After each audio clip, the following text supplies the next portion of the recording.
They were not officially deployed. Did you use the word letters of deployment? Yes. A few minutes ago. About the 4 So officers. the 20 plus the 4, have you brought us the deployment letter so that this Senate can know very clearly that this person who went to the deputy governor's house or the one who is working at the deputy governor's house had a letter of deployment to a different place, but is erroneously in a different place? Have you given us their letters of deployment? No. Okay. And you've also said, or rather, let me ask you, do you have an HR manual at the county assembly? Yes, Mr. Speaker. Okay. You haven't given us that manual, have you? No. Okay. Who are the enforcement officers answerable to? Enforcement officers are answerable to me as the director of enforcement. To you, okay. And that's what the manual says? The HR manual says they're answerable to you? Yes. Yes. Okay, in the body of that manual, is there anywhere which designates the deputy governor as one of the people to whom they are answerable to? No. Okay. And lastly, you say you've come here to tell us what the sub-county ward administrator told you, isn't it? It is my deputy in charge of sub-counties. Yes, but that's not the question I've asked you. I've asked you, as you stand here, your testimony to this Senate is what the sub-county ward admin told you, isn't it? No. It is based on? On my deputy who's in charge of sub-counties. And how did he get that information again? He did investigations. And he communicated to the sub-county ward administrator?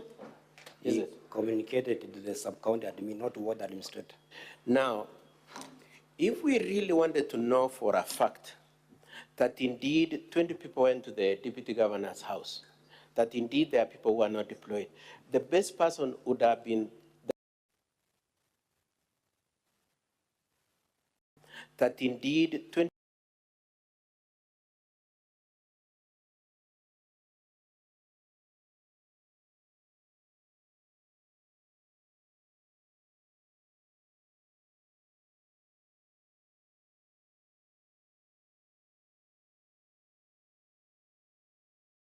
people went to the deputy governor's house, that indeed there are people who are not deployed.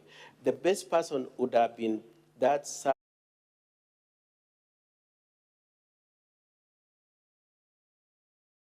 is the one who is immediately in that vicinity, isn't it? Yeah, but he failed to report.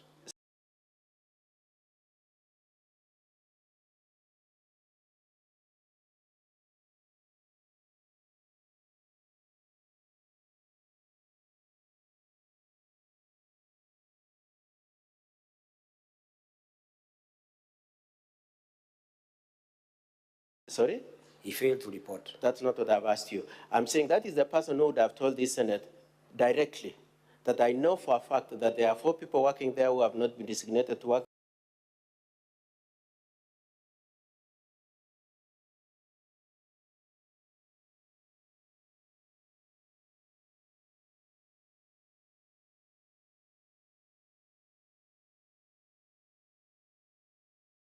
Whether or not 20 people went to effect arrest is the sub-county ward admin, isn't it? That is the person right on the ground. There is a sub-county commander who reports to me. Okay. So who knows for a fact, who is the most immediate person to the vicinity of the house of the deputy governor and who would know which people went to his house? Who would be? The sub-county enforcement commander. Sub-county enforcement commander, isn't it? That is the person who would have told this Senate directly what happened, isn't it? The sub-county commander reports to me. Sorry? Reports to you. Yeah. But as a question of a witness, that would have been the best witness for the Senate to know for a fact whether what you're saying is true or not, isn't it? You're telling us what you are told. It's not what you know. Mr. Speaker, I'm in charge of the Directorate of Enforcement. And what you're telling the Senate is what the sub-county enforcement commander told you, isn't it? Yes.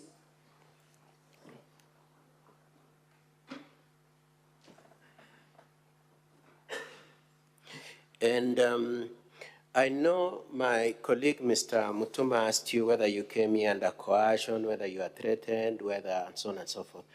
Why was it necessary to be careful about that? Why was it necessary that they take precaution that you do not be seen as a weaponized witness? Why was it necessary to do that? Mr. Speaker, Yes. I am in charge of No, just asking, why defensive when nobody has made an accusation against you? Why is there that defensive sense that you might have been a weaponized witness? Why? I learned that my Director of Enforcement is implicated in this case. Okay. Now, isn't it true that the sub-county enforcement commander knows for a fact that the 4 people working at the deputy governor's place are designated to do that job and was not ready to come and lie, and that you are the only one who was available to give a distorted truth of the fact?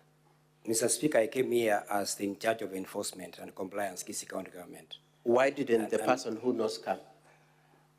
I take responsibility as the in charge. I put it to you that it is because you are more malleable and because you've been acting for forever, and you are hoping that by giving this testimony, you will graduate into a confirmed position. Honorable Senators, that's not true. Now, as we speak today, Honorable Speaker, can I just have 3 minutes? I'll be done. Very well, Council. Thank you Conclude in very the much, next sir. 3 minutes. As you speak today, do you know where all the population of your enforcement officers are? Yes, I know. Since when? This morning. Since this morning. So before that, when you are acting, when you are deputy, all that, you never knew where your people are, including the 20 that went to arrest and the 4 that were deputy governors. You didn't know? You asked as I'm seated, I'm standing here. Yes. And before that, did you know? I know. Did you know? I know. I'm not asking about today.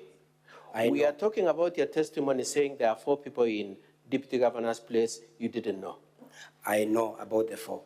And I said here that I complained to my boss. After the impeachment Before proceedings? the impeachment motion. Sorry? Before the impeachment motion.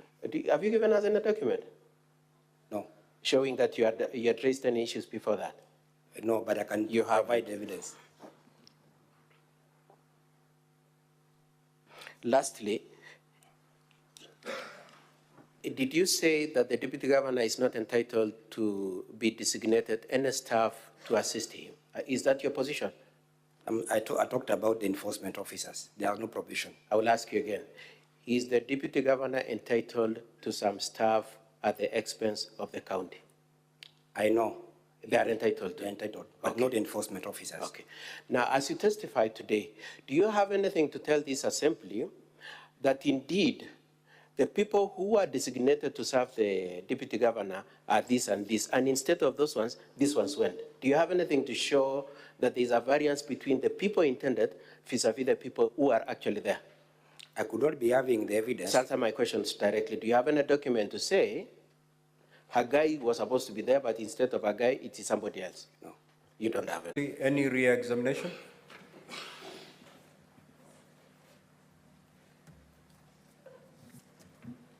I'll be very brief, Honorable Speaker. David, you have been asked whether you have identified the personal staff of the Deputy Governor and your enforcement officers. The question is, do personal staff of the Governor, Deputy Governor, under your direct control? No. And are you here speaking about his personal staff or your own staff? I came to talk about enforcement officers. Now, you've also been asked whether you have brought a document complaining about the 4 officers, about the report that you forwarded to your boss, correct? Yeah. Do you have your complaint letter about the 4 officers? The complaint about the 4 officers, it was done immediately. I resumed office. And it was done before the impeachment? And it was done before the impeachment. Now, you've also been asked whether it is you who ought to have come here or it was your deputy director at the sub-county level.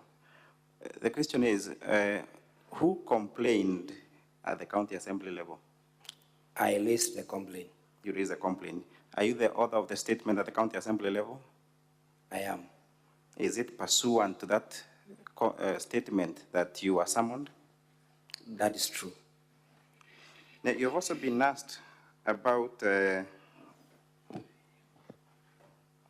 whether you have brought documents or records about the deployment of the 20 enforcement officers and whether the employment letters for your officers. Now, when did you receive the summons? I received the summons yesterday. And when you received the summons, to your understanding, what were you coming to speak to? I was come and talk about the deployment of the enforcement officers. And if you had enough time, would you supply those documents? Yes. You have also been asked whether the record, whether you have done the investigations correctly, correct? Yeah. And the question is, what did the preliminary investigations report reveal to you, to the extent that you're not able to mention the name of the 4 officers or the 20 enforcement officers this morning? The preliminary report indicates that it is true. 20 enforcement officers were mobilized and deployed to execute an operation. And about the four, are investigations complete? The investigations are on. They are ongoing. So are you able to reveal the names of the said enforcement officers at this juncture? I am able to reveal the names of all enforcement officers that are attached to Nyaribari sub-county. My question is, while investigations are ongoing, would you compromise the investigations by revealing the names of the officers at this point? No. Now, I believe you're a permanent and a pensionable employee of the county government, correct? Yes. So who is your employer? Kisii County Government. Were you recruited by the county government, the County Public Service Board? Yes. So who is do you serve under the mercy of the governor? No, I serve for the county government of Kisii. Now, you mentioned, or you have also been asked, the person who deployed the 20 enforcement officers, you correctly put was who? The sub-county administrator and the sub-county commander. Does the sub-county administrator have the mandate to deploy? No. And is that the reason why even your own deputy did not have the knowledge of it? Yes. That's what, Honorable Speaker, I cede the witness to the members. Thank you. The witness may retire. Now we're going to move to hear the case of the deputy. Yes, Honorable Senator Kisii, what is your intervention? Thank you. Thank you very much, Speaker. I just have a point of clarification I hope that you can guide. It's with regard to the summon letter that was sent after your directive yesterday through the clerk's office for the witness to appear in front of us. I just wanted a clarification as to whether the summons indicated or outlined the documentation and the material evidence that this witness would need to appear with here this morning, and also if he would need to have them in 67 copies for each senator to have, just so that we understand what was required of him to bring when appearing to us. Thank you.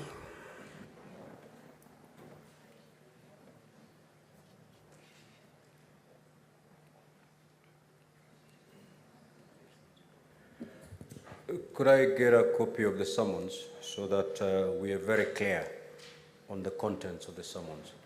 Yes, Senator Fernandi, what is your clarification? Just a quick one to the witness. Mr. Speaker, sir. As the acting sub-county, acting deputy director, I have only 3 questions. One, these 4 officers that were deployed at the DG's office, when were they deployed? Because you are saying there are 20 that were sent to assist in the arrest, and you are saying there were 4 from your letter, from your document, that were illegally and unlawfully sent there. So when was the date? Do you have those facts? Number 2, in your report, you have said In your report, I'm trying to go quickly, Speaker. You have said Acting Deputy Director of Enforcement has said that that some enforcement officers at the DG's home are doing manual work is a matter under investigation. Are you aware what these 4 officers were doing? And finally, Mr. Speaker, because there are only 3, are you able to provide, have you ever, as the acting deputy director or as the acting director, have you able to visit the DG's home and check what your officers are doing there? And finally, how long have you been acting at that position? I thank you, Speaker. Witness, proceed to Thank you, Honorable Speaker. I said about 4 enforcement officers. I landed immediately. I received office on 11th August 2023, and I've hitherto complained in writing. About the 20 enforcement officers, it came to my knowledge when the motion was being discussed at the County Assembly. Honorable Speaker, the issue about enforcement officers doing manual, as reported by my Deputy Director in charge of sub-counties, is a matter that is under investigations. And once the investigation is complete, I shall report to my chief officer who is in charge of my department. About visiting the home of His Excellency the Deputy Governor, I can attest that I've visited there once when I was immediately at the received office. And this is the time I realized that there are 4 enforcement officers who are deployed there without any documentation, and I have complained about it. How long I've acted? This is the 7th month now, since 11th August of 2023. Senator Chute, any question or clarification you're seeking? Question, Honorable Speaker. Thank you very much for the opportunity. I have 2 questions. Question number 1 is to the witness. How long have you worked as in the capacity of acting director? Number 2, the 4 officers who are deployed at the Deputy Governor's house, who is supposed to take responsibility? Is it the Deputy Governor or your office? Thank you. Honorable Speaker, I was appointed to act as the Acting Director of Enforcement on 11th August 2023, and that means that I've been acting for the last 7 months. About the 4 enforcement officers who are working at the Deputy Governor without official deployment, I take the responsibility. And I've said before this Senate that immediately I learned about this development, I wrote a complaint letter to the chief officer in charge, asking him to seek to take it up. Senator Enoch, what's your clarification?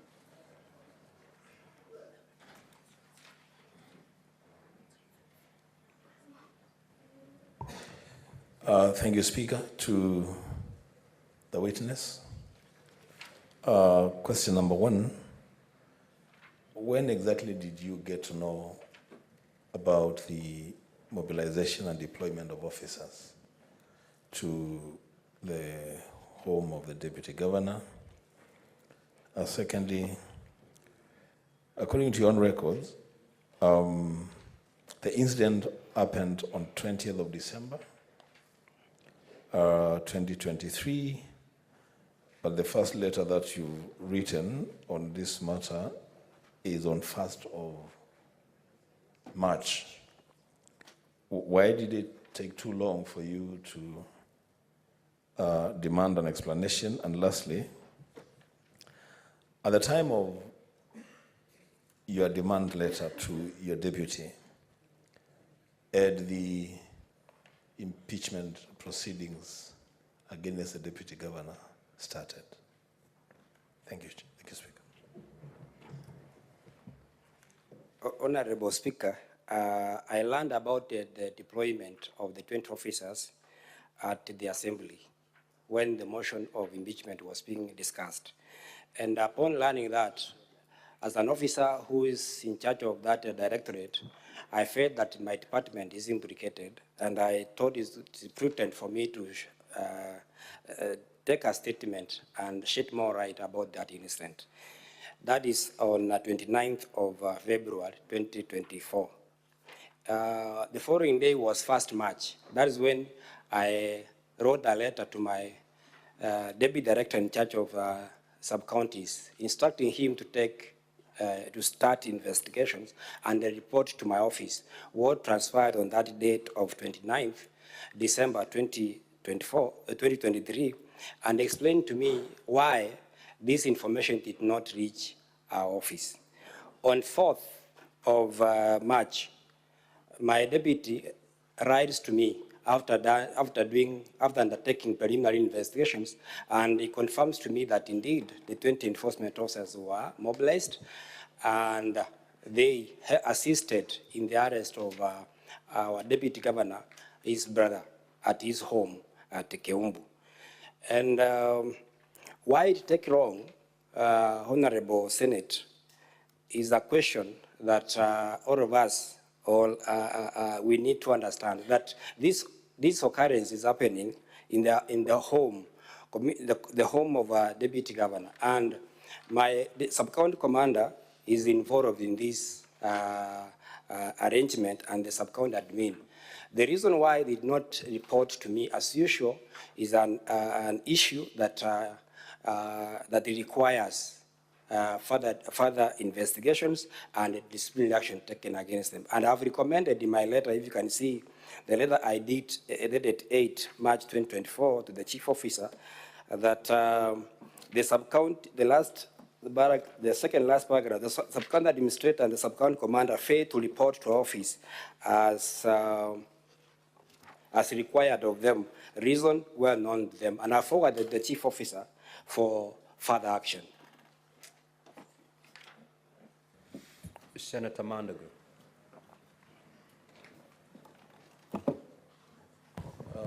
Thank you very much, Honorable Speaker. I would like to ask the witness one, who is in charge of civil servants at the sub-county level? And two, what position did you serve before being appointed acting director of enforcement?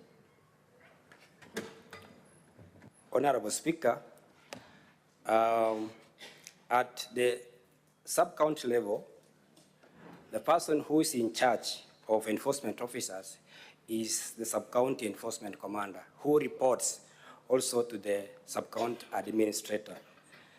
The sub-county commander reports to my office directly on matters of enforcement. Upon the position I held before I became the acting director of enforcement, I have been the deputy director of enforcement in charge of Kisii municipality.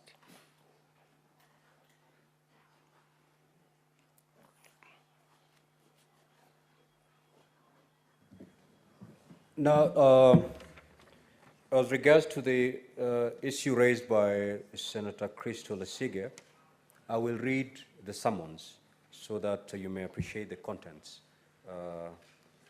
of the summons. To Mr. David Hagai Oyagi, whereas pursuant to Article 181 of the Constitution and Section 33 of the County Governments Act 2012, on Thursday, the 29th of February 2024, the Kisii County Assembly approved a motion for removal from office by impeachment of Honorable Dr. Robert Onsare Monda, the Deputy Governor of Kisii County. And whereas by a letter dated Wednesday, 1st March 2023, and received in the office of the Speaker of the Senate, on the 2nd of March 2024, the Speaker of the County Assembly of Kisii informed the Speaker of the Senate of the approval of the motion by the County Assembly, and further forwarded to the Speaker of the Senate documents and evidence of the proceedings of the Assembly. And whereas pursuant to Section 33(5) of the County Governments Act, Cap 265, and Standing Order 81B2 of the Senate Standing Orders, the Senate, at a sitting held on Thursday, the 7th of March 2024, resolved to investigate the matter in plenary within 10 days. And whereas following the resolution of the Senate at a sitting held on Thursday, the 7th of March 2024, the clerk of the Senate issued invitation to appear to the County Assembly of Kisii and to the Deputy Governor of Kisii County, inviting them to appear and be represented before the Senate during its investigations and to file with the Office of the Clerk of the Senate various documents relating to the matter. And further, by a letter reference CAK/3/1/C/CS/002 2024, dated the Friday, 8th of March 2024, Honorable Dr. Philip M. Nyanumba, the Speaker of the County Assembly of Kisii, in response to the invitation to appear and pursuant to Rule 10 of the third schedule to the Senate Standing Orders, requested the Senate to summon you to appear before the Senate. And further, whereas by the Speaker's ruling made during the hearing of the Senate on Wednesday, the 13th of March 2024, the Senate acceded to the request by Honorable Dr. Philip M. Nyanumba, the Speaker of the County Assembly of Kisii, on behalf of the County Assembly of Kisii. And whereas Article 125 of the Constitution, Sections 18 and 20 of the Parliamentary Powers and Privileges Act, Cap 6, and Rule 10 of the third schedule to the Senate Standing Orders, empower the Senate or its committees to summon any person to appear before it for purpose of giving evidence or providing information. Now, therefore, the Senate hereby summons you to appear before the Senate in person on Thursday, the 14th of March, 2024, at 2 p.m. at the Senate Chamber, Main Parliament Buildings, Nairobi, to do the following. 1, produce your appointment letter. 2, confirm if the persons who are said to be working in the Deputy Governor's home are officials in the county. Take note that should you fail to attend before the Senate on the date and time specified in this summons, or to produce the documentation required by the Senate may impose upon you a fine not exceeding 500,000 shillings, or may order for your arrest pursuant to sections 19.1 and 19.3, respectively, of the Parliamentary Powers and Privileges Act, Cap 6, and 2, you shall also be guilty of an offense as stipulated under section 27.1A1 and 27.1C2, respectively, of the Parliamentary Powers and Privileges Act, Cap 6, for which you shall be liable on conviction to a fine not exceeding 200,000 shillings, or to imprisonment for a term not exceeding 6 months, or to both such fine and imprisonment. Given under my hand, for and on behalf of the Senate, this 13th day of March 2024. Signed by J.M. Nyegenya, CBS, Clerk of the Senate. Honorable Sige, I hope then that clarifies your issue. Proceed. Thank you very much, Speaker, for giving us that clarification. Yes, you mentioned the 2 items that he was required to appear for and with, and one is his appointment letter, as I've heard correctly, and to confirm about the officers that have been spoken about here. Thank you very much. Senator Christo. Senator Kavindu. Thank you, Mr. Speaker.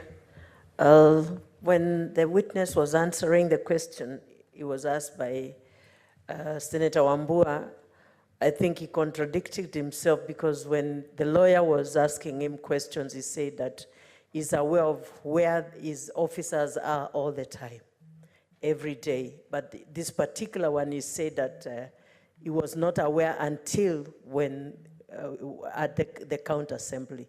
Can he clarify that, Mr. Speaker? Proceed, witness. Thank you, Honorable Speaker. I want to say that it's true, I'm aware all the time where my enforcement officers are. But in this particular case, is an unusual one, whereby enforcement officers are mobilized, deployed, go and effect an arrest without any report to my office. And that is why when I learned of this, Honorable Speaker, I took an action of instructing my deputy to explain why this lapse of not reporting to my office. And the report that my deputy gave is that the sub-county administrator and the sub-county commander who are in charge of this operation failed to report, reason well known to them, and I have advised that action be taken against them. Senator Kaduri.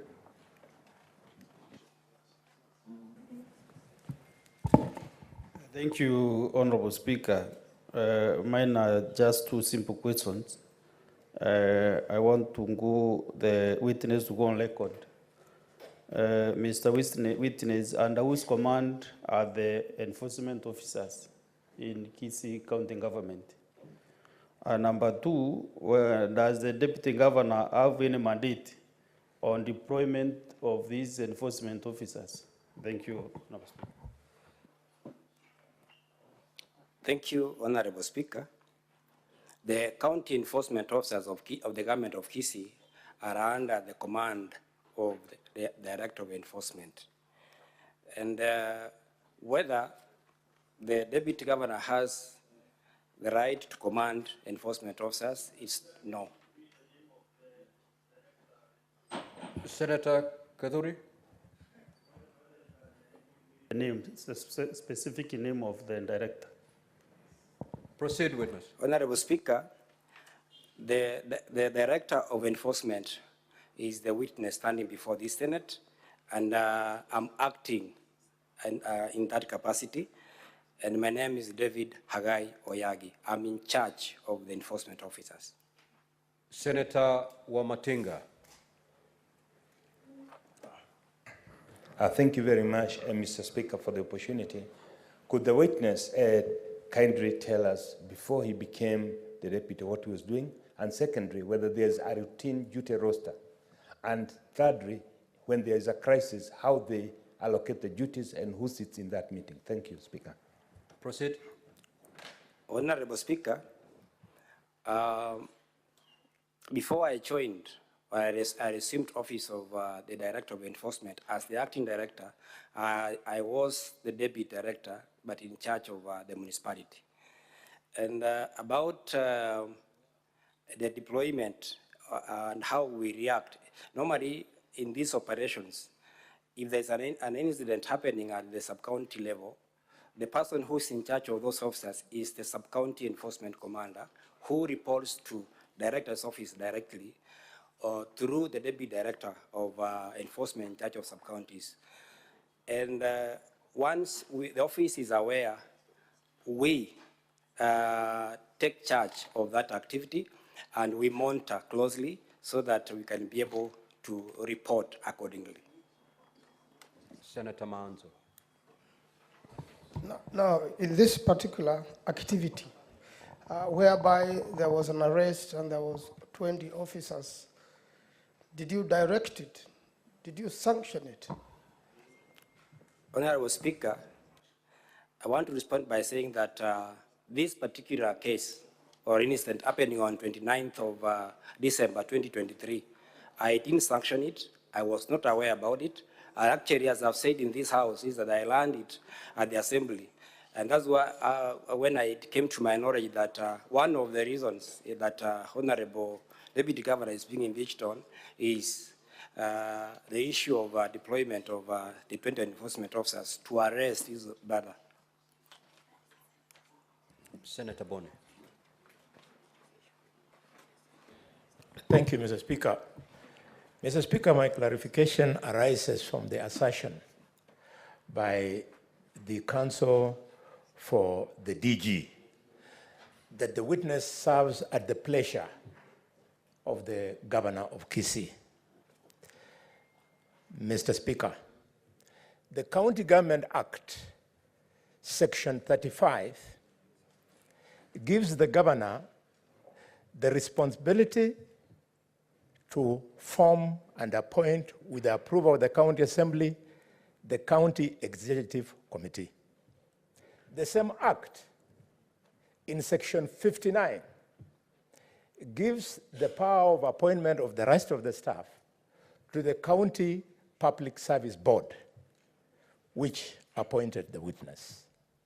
So, my clarification is, in view of this provision, is the counsel of the defendant going to be magnanimous enough to come and rescind that statement so that it is not in record that this witness serves at the pleasure of the governor of Kisii and that he is appearing this morning purely to canvass to be confirmed in his acting capacity? Thank you, Mr. Speaker. Councillor for DJ.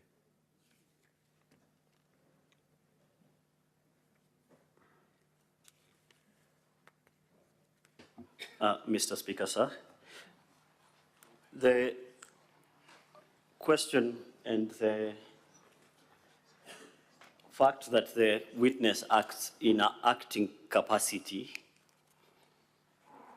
was the reason for the contention that he acted under at the pleasure, not at the direction, at the pleasure of the governor, who will ultimately,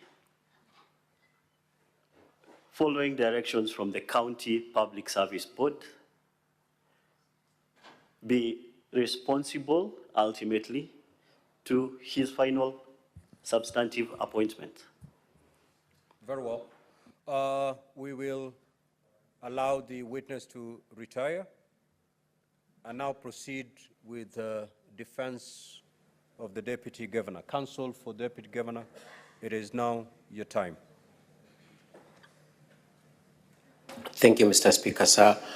Our first witness is Mr. Joseph Misati.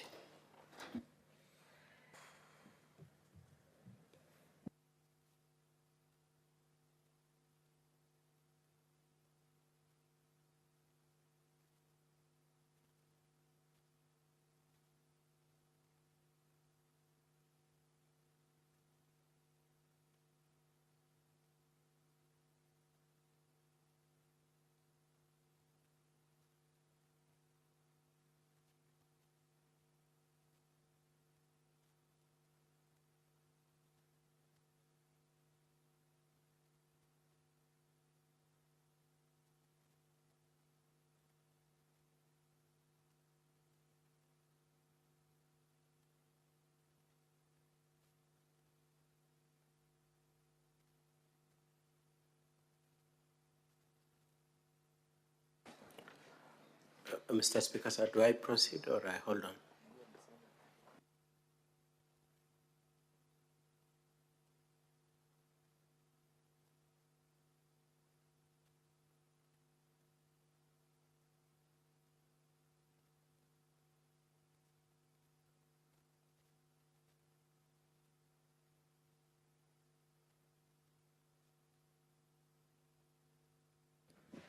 Now, counsel for the Deputy Governor, you have 4 hours to put your defense.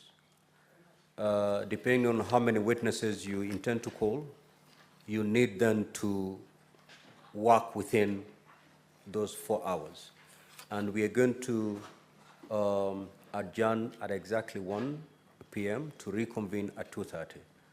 So kindly have that in mind, that you have 4 hours within which to put your case forth. Proceed. Before my time starts running, Mr. It's already Speaker, running. Could I request for 2 accommodations, Mr. Speaker, sir? You recall yesterday when we dealt with the first witness, we had a situation where the time tended to go out of hand because there was no limitation, both in terms of evidence in chief and cross-examination. Subsequently, we had a situation where you required of us to declare how much time we need in evidence in chief and cross-examination. And I would request that we adopt the same approach so that my colleagues for the county do not squander my time in the course of cross-examination.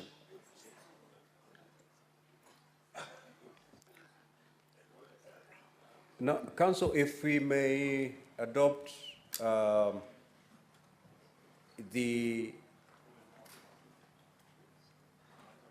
we've just had this witness who just retired. If you can be able to just adopt the time indication as we've observed with this witness, I think that would be a good guiding principle. Thank you, Mr. Speaker. Examination took 20 minutes, cross-examination 15 minutes, re-examination 10 minutes. This witness is fairly substantive. I intend to use 30 minutes, but I will manage my time. So then, Counsel, let's agree this way, that your examination, evidence in chief, you'll do 30 minutes. Yes, yes, thank you. Cross-examination then will take 15 minutes, re-examination 10 minutes. Thank you very much, Mr. Speaker, sir. Mr. Speaker, sir, if you may allow me, because you've given directions as to cross-examination. And yesterday, when we were dealing with the crucial witness, my learned senior, Mr. Keegan, took approximately 1 hour, 20 minutes with the key witness. We may not be much interested with the witness that he has now just subpoenaed, but when it comes to the real culprit, we would request the Senate to relax the rules so that we're able to effectively bring out the fictitious story. Let's cross the bridge when we get there. Number two, Mr. Speaker, sir, perhaps our senior needs to put on record his appearance so that we may not have strangers. Mr. Speaker, sir, my name is Katwa Keegan, and the witness I'm calling is Mr. Misati, assisted by my office assistant, Mr. Sagini. And Mr. Speaker, sir, I thought you would require of my colleague to withdraw the use of the word culprit. That is unparliamentary, and therefore I order that to be expunged from the record. Thank you, Mr. Speaker, sir, and he has whispered an apology to me, and I accept it.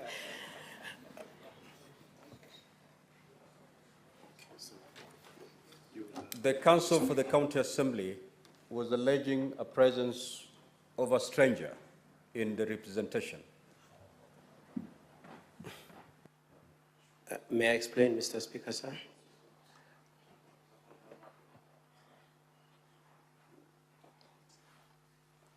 Counsel for the County Assembly, are you now comfortable?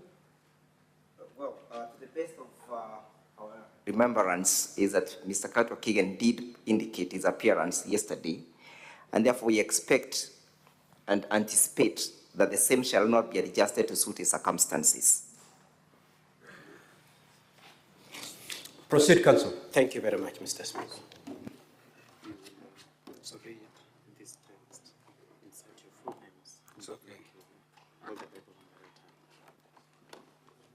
on the I, Joseph Doyle Misati, do solemnly swear that the evidence that I shall give before the Senate in respect of the matters before the Senate shall be the truth, the whole truth, and nothing but the truth. So help me God. We proceed directly. Could you tell for the record your full name? Oh, you've given the full names. What do you do for a living?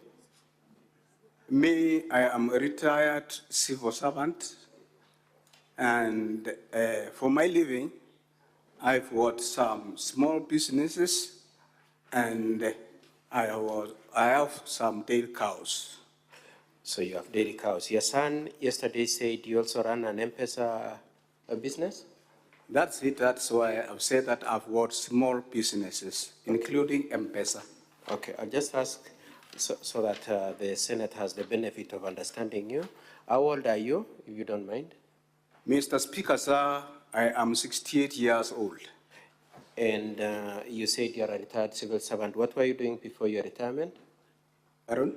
What were you doing before your retirement in civil service? Me, in the civil service, I was a livestock officer in veterinary section.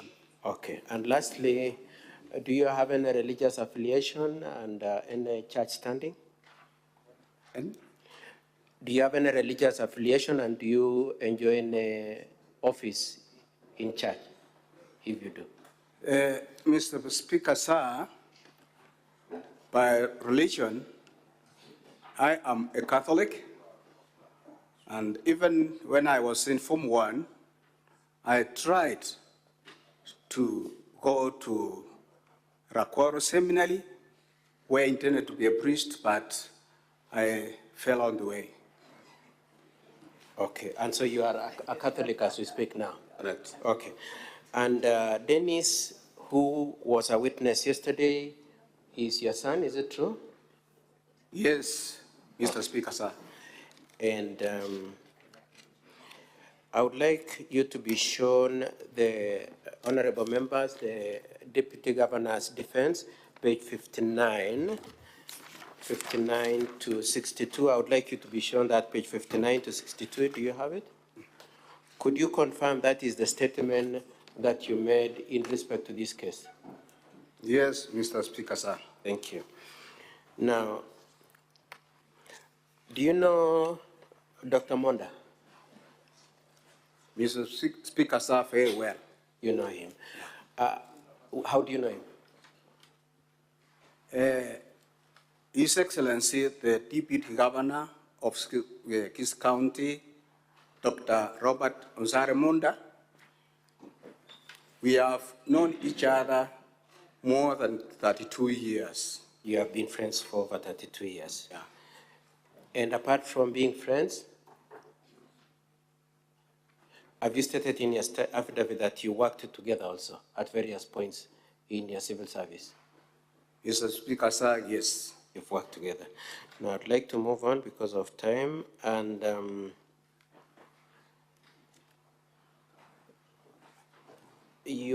before we go into the details, yes, you are aware, you know what the Dr. Monda, your friend, has been accused of, being that he received a bribe from your son and that he threatened your son. You're aware of those allegations? The allegation, I don't, yes. You are aware? Yes, I do. You are also, you also heard what your son said in testimony, isn't it? Yes, Mr. Speaker. Okay, so let's start with the first thing that your son admitted. Is it true that indeed, throughout the issues that this Senate is going to consider, whenever your son needed anything, he would tell you and then you would tell the Deputy Governor? No, please. Did the Deputy Governor have a direct conversation with Dennis? Mr. Speaker, sir, no. There's no point at which the two of them spoke directly to each other, isn't it? It's me who do direct communication to His Excellency, the Deputy Governor. Okay. And number two, he also said that it is true that the two of you, having been friends, were exchanging favors in terms of money, stocks, and goodwill between the families. Is that correct? Over the 32 years? Mr. Speaker, sir, correct. Okay. He also said that he relocated from Nairobi to Kisii, to your home state. Is that correct? At a certain point in the year 2023? If I may explain, I say no. Mr. Speaker, sir, it is me who reallocated my son to move from Nairobi to homeland Kisii. Yes, so that's what I was asking you. So basically it is true that he moved from Nairobi to Kisii sometime in the year 2023, isn't it? Somewhere 2023, and he came alone without his wife. Okay. And it is also true, as he says, that you assisted him to relocate? It is me who assisted him. To relocate? Yeah. How did you assist him? After he said he had been staying in Nairobi for more than 13 years, and there was little communication, me and my son. Now I decided, because I'm aging, I tried now to see how I can bring all my children together. Then I made an effort to look for him. Then somewhere between April and May, between April and May, I called him back to home. Mr. Misati, just let me manage because of time. Let me just manage what you're saying. So basically, it was whose idea was it for him to relocate? Pardon? Whose idea was it? Your idea or? It was my idea, Mr. It was Speaker, your idea, and you facilitated his relocation. Correct. Okay, let's move on then. Now he says that your testimony, both at the assembly and your testimony today, which is captured in your statement, is meant to cause him to lose his money. What do you have to say about that? About what? That you want him to lose, what you're doing is to frustrate him getting back his money. What do you have to say about that? That one, because I've not reached there, I don't know which money. Okay, Yeah. okay, then you want us to deal with that? Yeah. Okay, I'll change my approach, then we come back. Let's then talk about the real issue that we are here about. Is it true that a certain sum of money was paid out to Dr. Monda on the 28th of May, 2023? Mr. Speaker, yes. It is true. Could you tell this Senate, this Honorable Senate, how that money was remitted?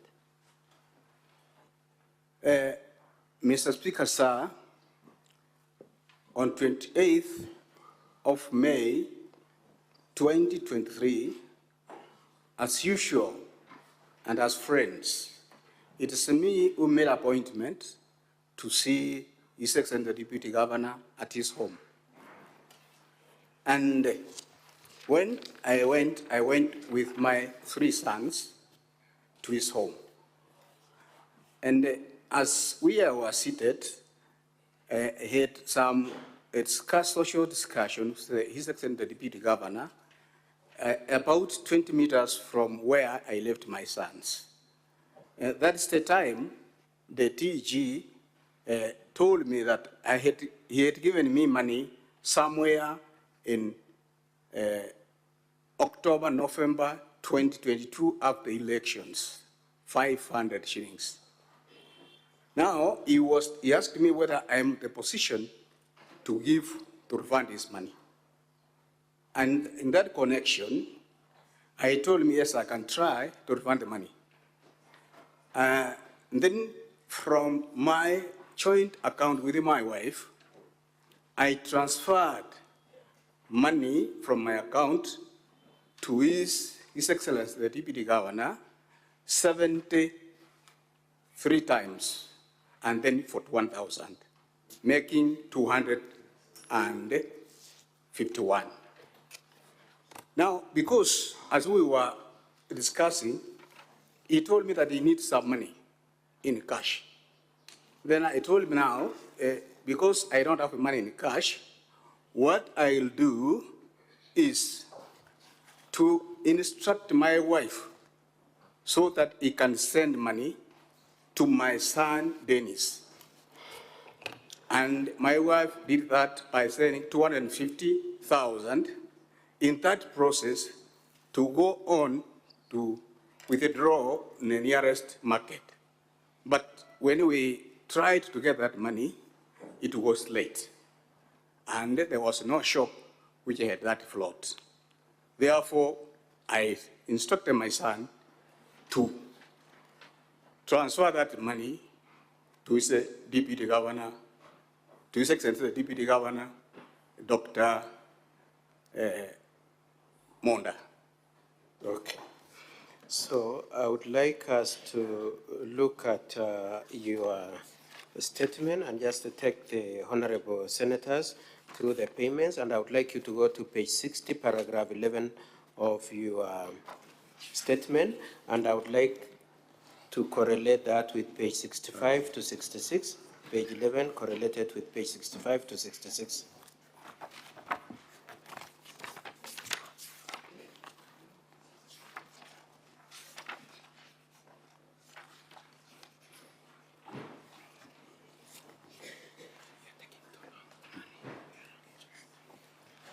Are you at page 65? Okay, in paragraph 11, you're saying that I therefore refunded by paying 251 directly from my cooperative bank. You can see that?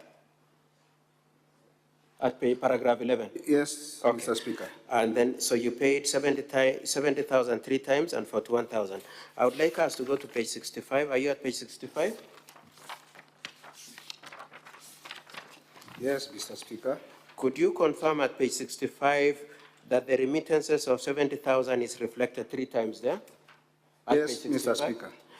And I want you to turn over to page 66. Is it true that 41,000 is shown there? Yes, Mr. Speaker. And could you confirm that this is money that was pulled out of your account, the joint account of yourself and your wife, directly to the M-Pesa account of Dr. Monda? Yes, Mr. Speaker. Okay. And the name of the account is Joseph D. Misati and Anna N. Misati, isn't it? Correct, Mr. Speaker. Okay. Now let's move on to paragraph 12. At paragraph 12, you said, I thereafter asked my wife to remit the balance of 249,000. I instructed her to remit the amount to my son Dennis. You can see that? Correct, Mr. Speaker. I would like to take you to page 75.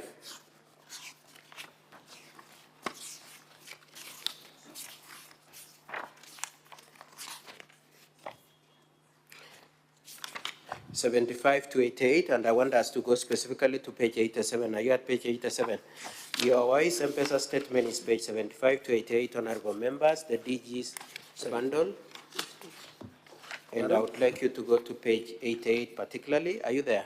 Yes, Mr. Speaker. Could you confirm that between 2001 and 1941, between the hours 1944 and 2001, your wife remitted the sum of 50,000, 50,000, and 150,000 to Dennis Misati as he appears on the face of that M-Pesa?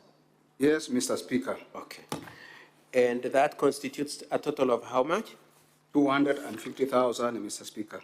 250,000. Now, what was the purpose of this remittance of the money? The purpose of this remittance to my son, Dennis. Sorry, no, I mean, so we've seen you pulled out 250 from your cooperative account and another 250 from your wife through Dennis, isn't it?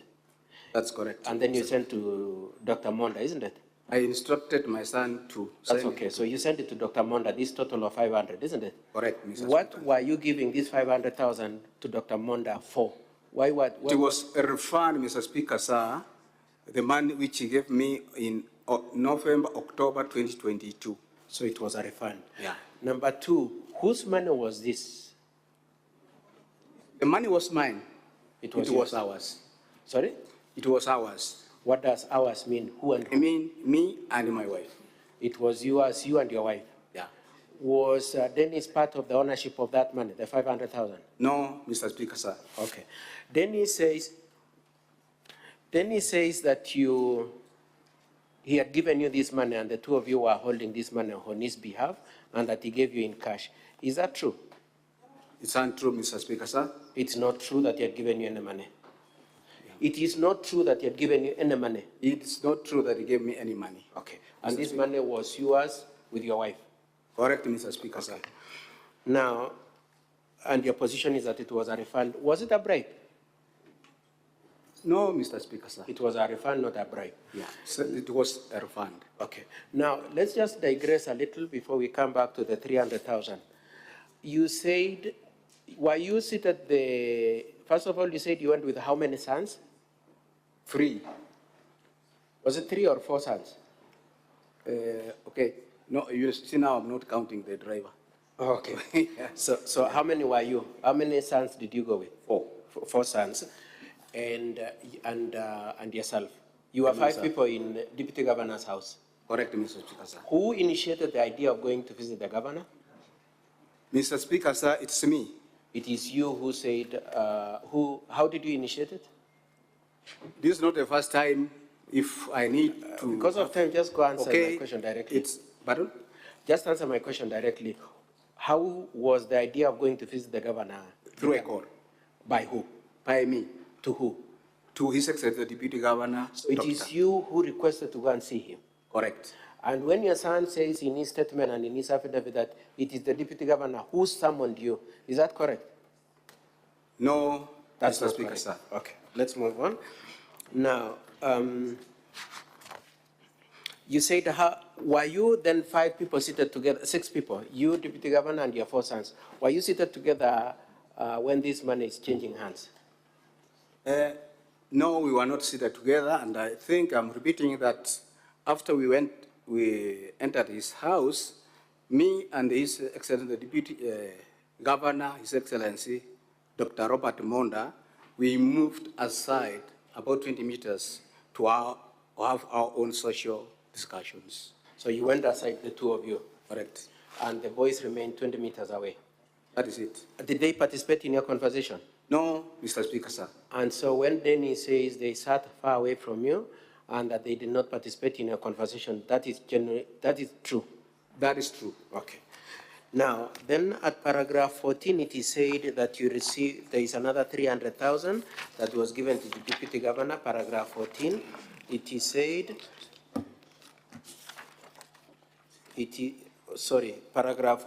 Denny says there was another 300,000 that was given in cash. What do you have to say in respect to that 300,000? Mr. Speaker, sir, that's untrue, because if you look at my balance in the cooperative bank, I had more money if I were to give the 800 alleged. I just want you to answer directly. Denny says you and him walked to the deputy governor's office at the stadium and handed over 300,000 in cash. That's what Denny says. You've seen that, isn't it? Yes. And my question is that true? Untrue, Mr. Speaker, sir. It's not true. It's not true. Okay. Did you ever give the deputy governor any 300,000 over and above the 500? Is there any other, apart from the 500 that we've seen, is there another 300,000 that you gave him? There is no anywhere I've given you the 300,000. As Denny says, okay. Now, I would like to move on to, at paragraph 16 to 17, it is said that this issue has been reported to EACC. You are aware of that contention that it has been reported to EACC, isn't it? No, Mr. Speaker, sir. You're not aware? I'm not aware. But you are aware that Denny says he has reported to EACC? Yeah, I have heard. You've heard from Dennis? Yeah. Now, the bank statement, the bank account from which the money was drawn is your cooperative bank account and your wife's M-Pesa account, isn't it? That's it. Has EACC summoned you to record a statement on that issue? No, Mr. Speaker, sir. They haven't, up to today. Up to today. Has your wife been summoned on this issue? No, please. Okay. Now, it is said also that Dennis wrote a demand letter for the payment. You saw that claim by Dennis, isn't it? A demand letter. I have not seen that letter. Just a minute. You are aware that Dennis says he wrote a demand letter to the deputy governor saying, give me back my 800,000. You saw that claim by Dennis, isn't it? That claim, yes. You saw that. Yeah. Is it true that you have ever seen a demand letter from Dennis? Pardon? Have you seen any letter demanding? No, return Mr. Speaker, sir. You've not seen. It is said also by Dennis that threats were made at him. Dennis says the deputy governor threatened me. You've seen that? I have not seen that, Mr. Speaker. No, I'm saying you are aware that Dennis says that you threatened him. Me? I threatened him? No. Or who? So Dennis says that the deputy governor threatened him, threatened Dennis. No, please. No, I'm saying, are you aware of that claim by Dennis? I'm aware. You are aware? Yes, please. Now, are you aware of any threat emanating from the deputy governor to Dennis? No, please. Okay. Now, he says that threat was communicated to you, that the deputy governor told you, go and tell Dennis to keep away, or because he's trying to climb a mountain he cannot climb. That's what he says, the words he used. Were you sent by the deputy governor at any time to communicate any threat to Dennis? No, Mr. Speaker, sir. So when Dennis says the deputy governor sent you, your position is that you were never sent with any such threat? I've never, Mr. Speaker, sir. Then it is also said that Dennis sold a saloon. Are you aware of any saloon that Dennis had and or sold? No, Mr. Speaker, sir. You are not aware. Now, because of time, I'll just be brief on this other issue of other assistance.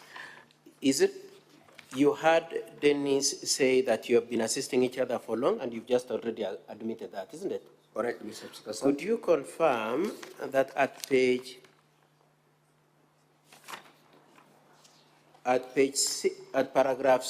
paragraph 6 of your affidavit, you said how you have been consoling each other when you are bereaved together with the deputy governor? I'm just referring to the paragraph for the benefit of the honorable senators. Yes, Mr. Speaker, sir. And that specifically, Dr. Monda was there when you lost your mother, and you are there for him when he lost his daughter. You lost your mother in the year 2001, and he lost his daughter in 2018, and the two of you were together. That's correct, Mr. Speaker. Okay. At page, and you also borrowed each other acrobat stock as stated in paragraph 5, isn't it? Yes, Mr. Speaker, sir. And then at page 67 of your bundle,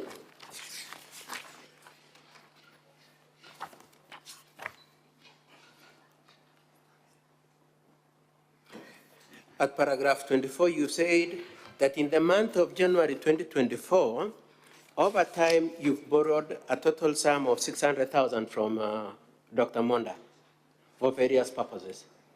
Yeah, about 600,000 for my personal use. And that you've captured at page 68, 71, and 70, the various amounts. Correct. Okay. And then at page 117A, at page 117, you've shown there's another amount of 50,000. Could you go to 117? So the one we were just talking about at page 68, 71, and 70 was in the month of January 2024, isn't it? Yeah. And then at page 117A, you received another 50,000. Whom did you receive that 50,000 from? His Excellency, the Baron? Is it true that you received a sum of 50,000 in the year 2014 from Joyce Monda? Yes, Your Excellency. And who is Joyce Monda?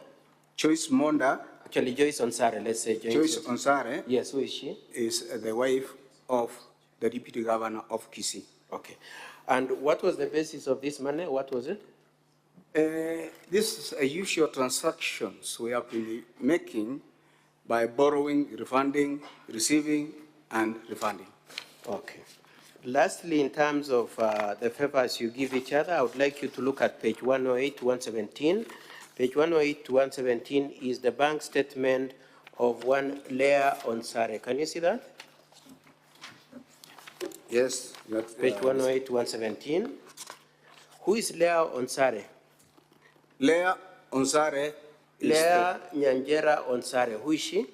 Leah Nyanjera Onsare is the daughter of His Excellency, the Deputy Governor of Kisii. And is it at page 111, there is a sum of 200,000 from Joseph, Misati, and Anna. That is your joint account. There is money from, there is Joseph, Misati, Anna. You can see that? Yes. 200,000. Mr. Speaker, yes. Yes.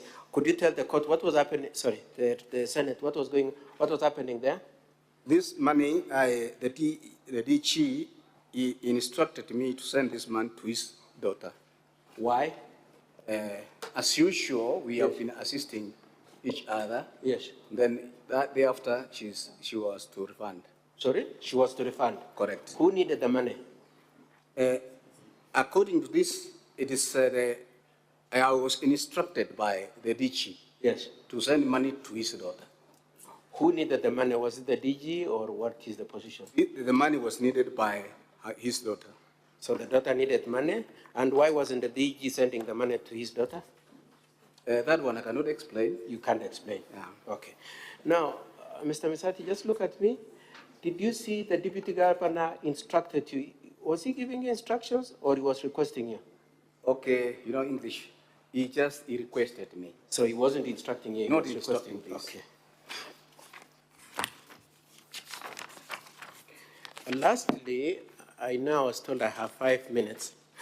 Lastly, you said that your son said you were lying. Unasema uongo ukikuja hapa. What do you have to say about that you are lying? That's, I can say that's not true. You're not lying. No, I love all my sons. Yes. I have 6 sons in total. Yes. And all of them except one. Yes. They have gone through, they are graduates, others have done masters. All your children are graduates, others are postgraduate already. Correct. Masters. And you love all of them? I love them equally. That's why you can also establish this. Yes. That's why I usually, when I want to go to some place, they accompany me. They take you with them because you are munapendana. That's it. And you relocated Dennis' wife from Nairobi? And I think if I may repeat, that if when somebody is going to... I am out of time. I just want to say... Okay, I want them just to be near me. Yes. Was it out of a desire to punish him or out of affection that you needed to take care of his welfare? I wanted just to come near me and get some blessings before. Okay. To take blessings? Yeah. Before what again? No, that one is unlimited. You want to withdraw that? Yeah. Okay. How do you feel about appearing here with your son before a national senate to banter words with him? How do you feel? Mr. Speaker, sir, I'm really very sad. You're very sad. Very sad because this is my son and it's me who paid his school fees to his daughter who's schooling at St. Mary's Nyabururu boarding. So you take care of the fees for his daughter? Yes. Yeah. And is there any relationship between the paying of fees for his daughter and the 600 you borrowed from Dr. Monda in January 2024? The 600 which His Excellency the Deputy Governor gave me in January in various dates, some of the money I used to pay school fees for my granddaughters, including the Dennis's daughter. Okay. Only, you can allow me, only after paying school fees, my son disappeared from my home. Okay, so your son has disappeared. My time has gone out, so I just want to hand you over for cross-examination. But before I do that, could you confirm, even after this session, do you still love your son? Aaron? Do you still love him, notwithstanding these proceedings? That is my son. I love him. Yes. And I want him to come back with his wife. Yes. And they said his wife had a miscarriage. Are you aware of that? You know, some things like that one, I cannot say because I can say no. Okay. Yeah. But it's only that she told me that she was sick. Yes. And then I took her to the hospital and I used the money to So you relocated him from Nairobi, you paid for his daughter, you took care of his wife. Correct. And you are prepared to continue doing that? Always. Okay. And are you happy to have your sons, including Dennis? That's my son, and I'm very happy about because that. It's only that yesterday when I met him, he knows me. Okay, I'm handing you over, but it is lucky that you didn't become a priest, isn't it? Then you wouldn't have Dennis and the others. Pardon? I'm told that my time is up. You will be asked a couple of questions by my colleague. They might not be as polite as I am, but just be strong.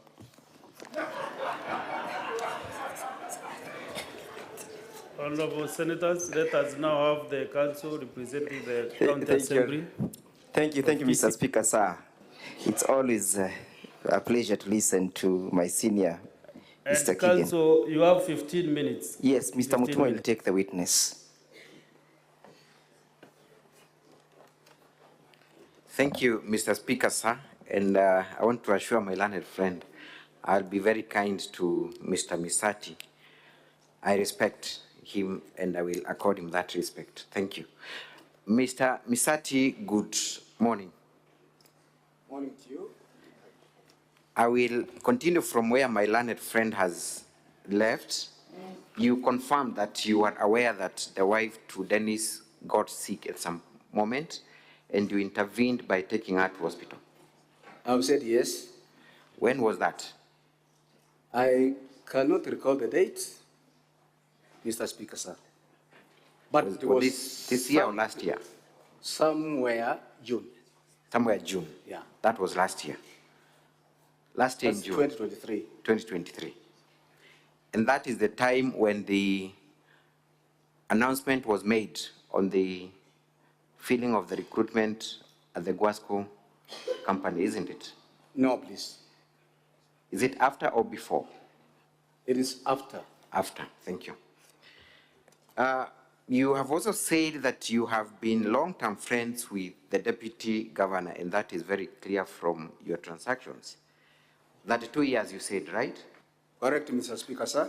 You have been colleagues, and he has been your boss, and you under him in the veterinary department, correct? That is true, Mr. Speaker, sir. And you continued and extended that friendship beyond retirement? Even up to now? Even up to now. You would describe that friendship to be very tight and very close, isn't it? That's one is very relative. But how would you describe it? He's your friend. Friend? That friendship is close and tight, isn't it? Yeah. Very tight. You would not want then to witness your tight, close friend going down through an impeachment process, would you? That's very true. Would you want to see your close, tight friend of that 2 years go down through an impeachment process? Would you like to see that? He's a friend, of course, and anything which is against him, I would never wish that. Thank you. So then you will do whatever is it within your powers to defend and protect him when he's faced with challenges, like he has stood up for you previously. But not through instructions. Not through instructions. Yeah. But he is your friend, and that's something you would willingly do.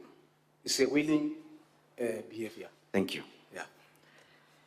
You have also said that, and while I'm still at that, you have confirmed in your affidavit, appearing at page 59 of the DG's response, that you have been asking favors from each other, including seeking job opportunities for your children. Is that correct? Like any other person.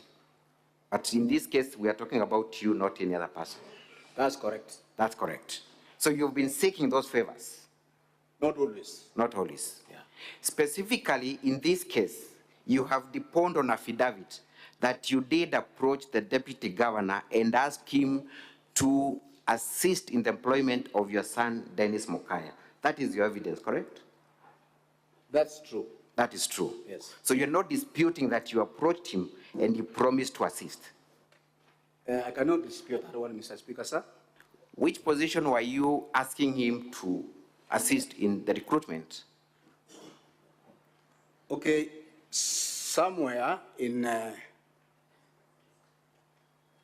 April 2023, there was an advert at Wasco, of which I saw it through the newspapers. And because I was trying to bring my son back home, and then I informed my son to go through the website and look for the application. So it was you who approached your son and notified him of a possible vacancy at Guasco? It is me who informed my son. Thank you. And subsequently, you asked the deputy governor before shortlisting to assist in that recruitment? No, please. Me, I went to a governor's place after the interview was done. After the interview was done, correct, at whatever time. Now, the deputy governor of Kisii does not sit in the interviewing panel of Guasco, does he? Okay, that one. It's a yes or no. It's a yes or no. Does he or does he not sit in the recruitment panel of Guasco? Yes or no? He doesn't. He doesn't. Yeah. How was the deputy governor supposed to assist in the recruitment of your son if he does not sit in that panel?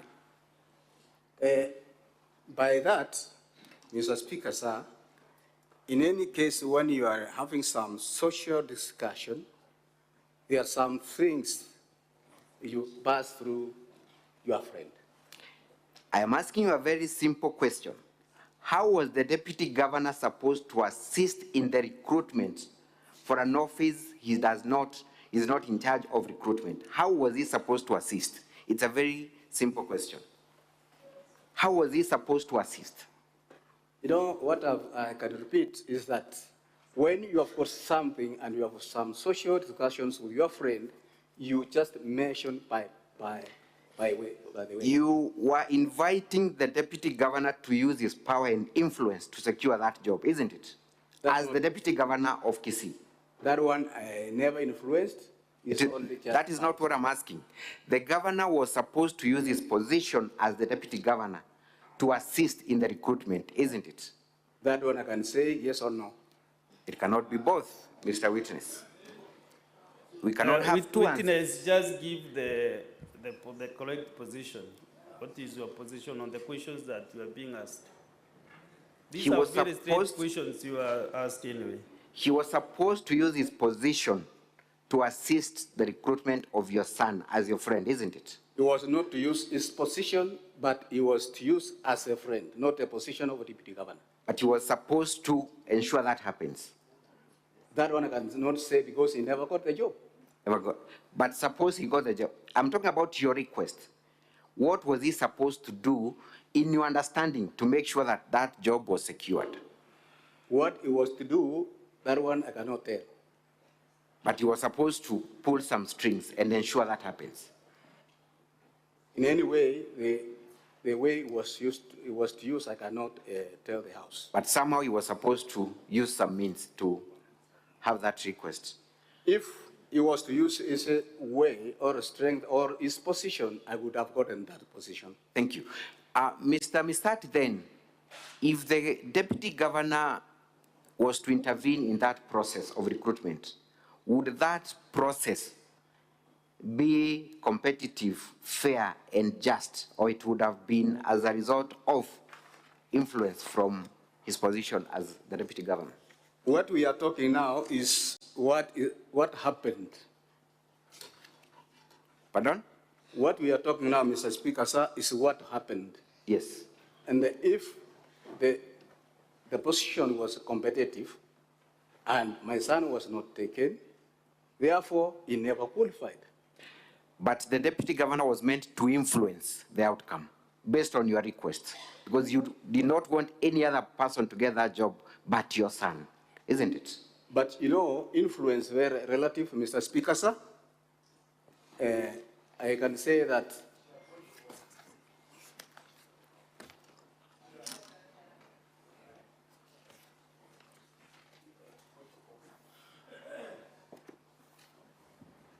What is your point of order, Senator Sifuna?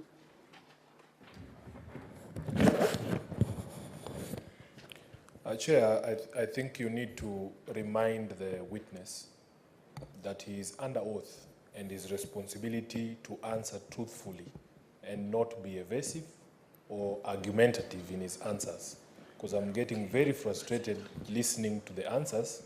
I am unable to discern the answers that are coming from the witness. Okay, Senator Sifuna, from where I sit, you know, I cannot be able to tell whether it is truthful or not, but he should. That's what I'm saying. What he should do is to answer specific questions as they are. That's what I'm saying. That's what I'm saying. Some of the questions are just a yes or no. Correct. But from where I sit, I cannot be able to tell whether it is truthful or not.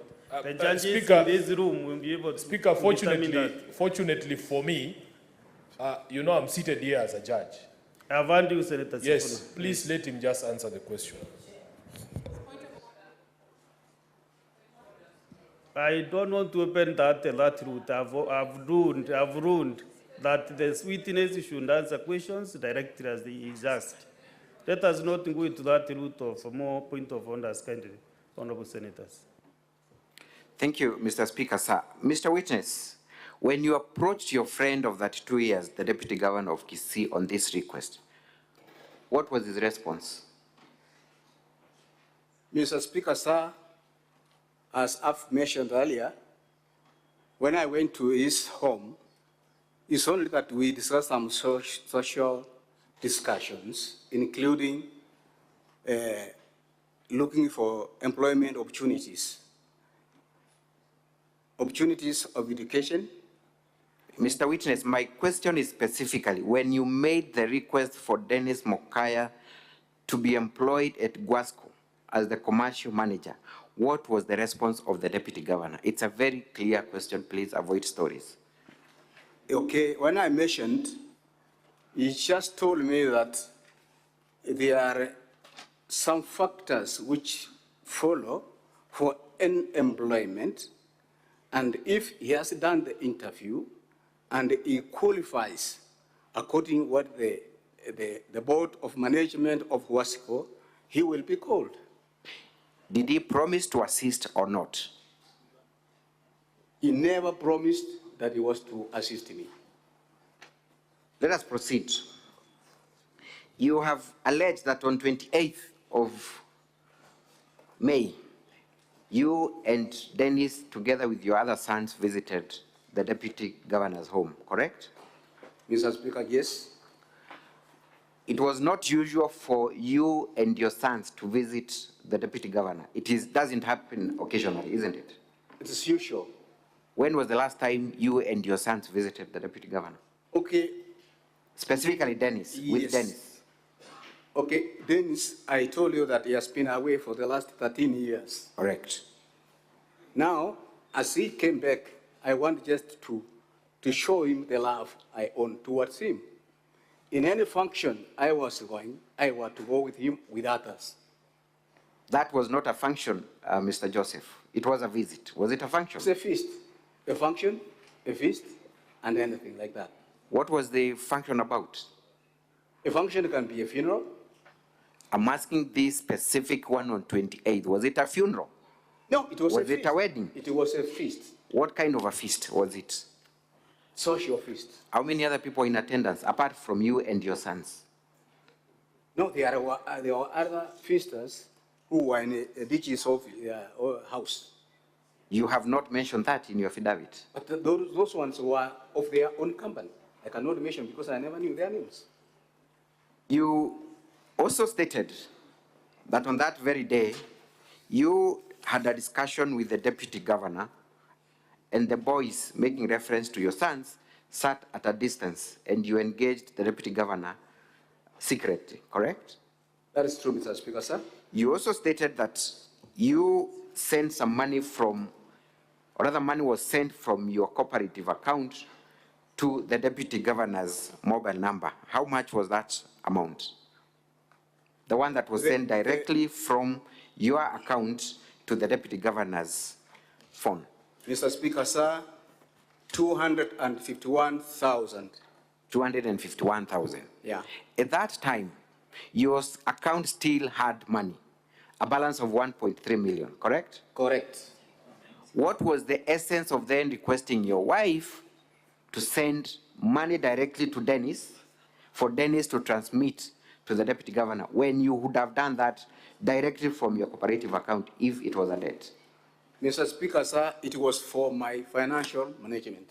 Your financial management? Yes.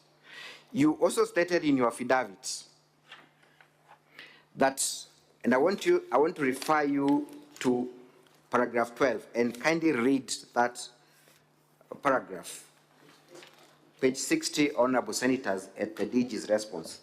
This is what you stated under oath. Paragraph 12, kindly read, Mr. Joseph, and save our time. I then asked my wife to remit the balance of 249,000. I instructed her to remit the amount to my son, Dennis Misati, for him to pay as we sat together. My wife then sent 250,000 to my son, Dennis Misati, on the same date by remitting remittances of 50,000, 50,000 again, and 150,000, making a total of 250,000. Proceed to 13. Then I then instructed my son to remit that's an error there, 249,000 to His Excellency Robert Monda, which he did. The balance of 1,000 partly to cover transaction charges. There is no mention whatsoever in your affidavit on oath, Mr. Joseph, that that money was first sent to your son to go and withdraw and bring it in cash. That is not stated in this affidavit, is it? You instructed your son specifically to send the money to the deputy governor. That is your statement on oath, isn't it? That is, Mr. Speaker, sir. That is your statement on oath, yes or no?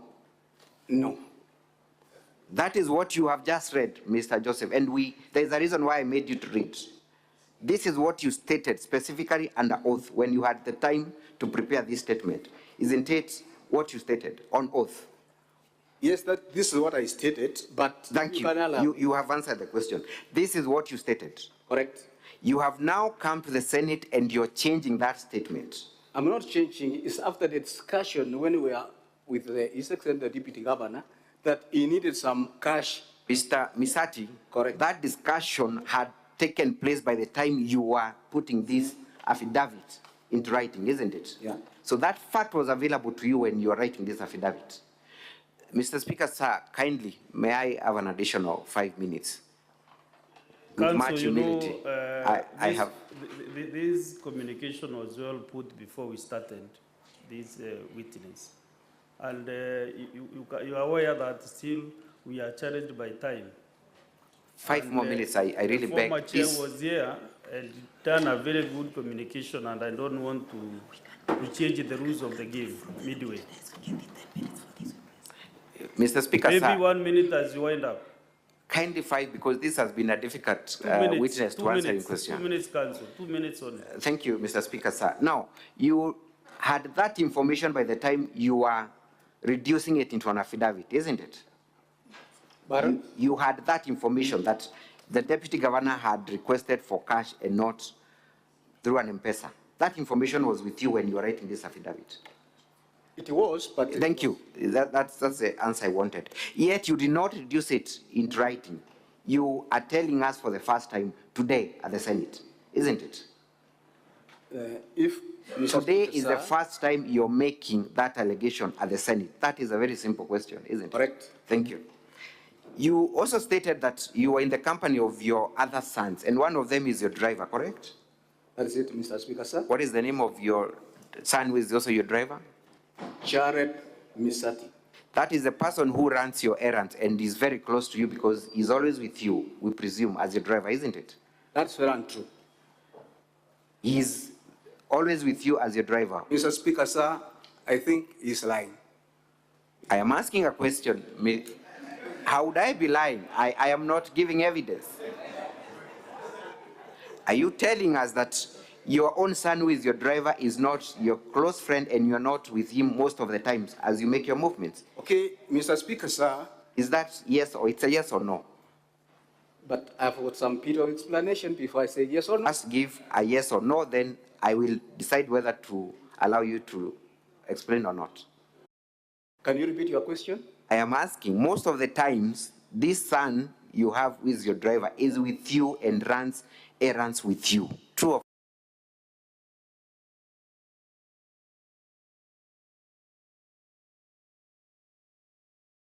false? Correct? No, that's not true. Mr. Witness, is there a place you go without him as your driver? You do not drive yourself, he drives you. Okay.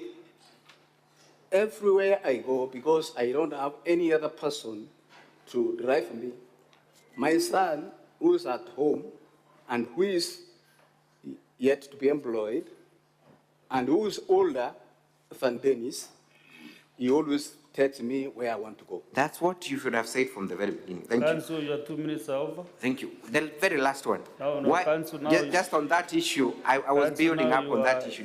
You are abusing my magnanimity. Kindly, let us get the other council.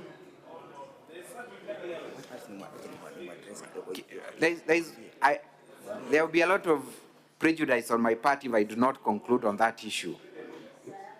Mr. Speaker, you will note that this has been a very difficult... It is up to you to utilize the 2 minutes that I give you. Thank you. You know, if you keep on asking for more time and I've directed you what to do, why don't you shoot your questions that we want to achieve? The problem, Mr. Speaker, I sir, think, has honorable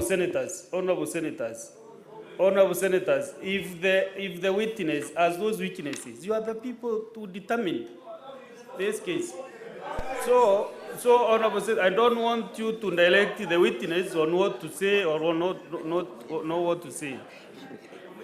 And please avoid please exchanging with the chair, Minority Leader. Let us just give me time to manage this process.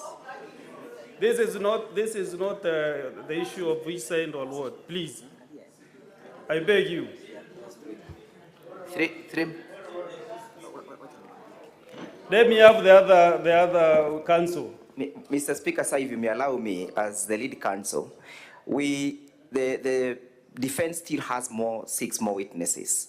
The rest of the witnesses, time has been allocated 15 minutes each. We will sacrifice one witness, we will not cross-examine him, and then we allocate that time to this witness, the 15 minutes. We will not cross-examine one of the MCAs, so that we are able to do justice to this case through this witness. That's the compromise we shall make.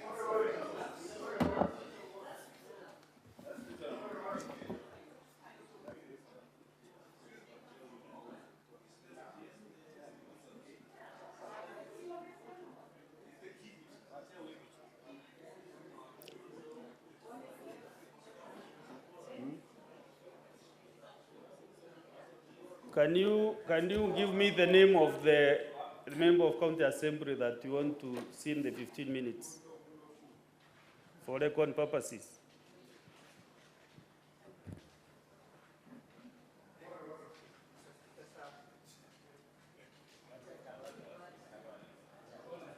Mr. Speaker, sir, in place of Thomas Obare Nyabaro, we will not cross-examine that witness. We will equally not cross-examine Amos Obegi Oderi. So we'll have 30 minutes extra for this witness. We shall allocate 15 minutes to this one and 15 minutes to the Deputy Governor. Horse trading. Yes, I will give you 15 minutes for the first one. For Thomas, I place 15 minutes, strictly 15 minutes, Council. We are most obliged. No addition, no subtraction. It's good horse trading. Maybe you can use less, but you can't use more than 15 minutes. Thank you. Proceed. Thank you, Mr. Speaker, sir. You notice that this is a key witness that needs to be thoroughly cross-examined. Mr. Misati. Yes, Mr. Speaker, sir. You have confirmed that your son, who is your driver, is mostly with you when you are running your errands, correct? Running my what?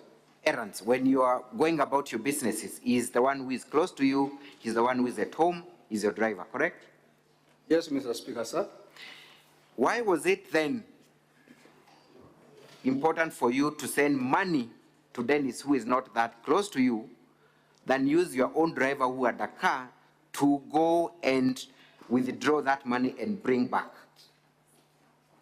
Mr. Speaker, sir, because the Deputy Governor, His Excellency, Dr. Robert Monda, in our discussion, he said that he needs some cash instead of going to M-Pesa. That is the time I decided that the money was to remit it to a younger person who will be able to run quickly to the... Mr. Witness, could your son run faster than your car that is being driven by your own son? But, Mr. Is that Speaker, what you're telling these senators? Mr. Speaker, that sir, indeed Dennis was capable of running faster than a driver with a car?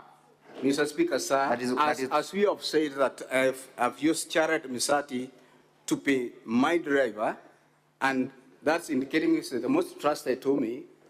In terms of management, I wanted also to show my son, Dennis Misati, that I love him through sending that money to also act on that. Thank you. That has been noted. You have also claimed at paragraph 24, honorable senators appearing at page 61, that the amount of money that you sent to Dr. Monda was part of the 600,000 that he had lent you, correct? At paragraph 24. Baron? you have alleged at paragraph 24 that previously you had received 600,000 from Dr. Monda, correct? That's in January. That's in January? Yes. And you're claiming that part of that money went to pay school fees for Dennis's child, correct? Among other expenses. How much money did you spend as school fees to the child of Dennis Mokaya? Ms. Speaker, sir. How much money did you? It's a very straightforward. 60,000 shillings. 60,000 shillings. Yeah. And you confirm that it is you who paid that amount directly from your own affidavit? No. That is what you state. Can you read that paragraph again? The last sentence, please, and save our time. The amounts were partly, proceed from there. 24. The amounts were partly used to help my son Dennis, and the special fees. Proceed. Fees for his child that I personally paid. Thank you. You personally paid that amount, isn't it? Correct. Which account did you pay to? What was the mode of payment? And do you have evidence of payment of that amount? Here, Mr. Speaker, sir, payment, it looks relative. It's only that the money originated from me, and Mr. Misati, I only have 15 minutes and I want to utilize that very effectively. I am asking you a very specific question. To what account did you pay? The school's account, what mode, and where is the evidence?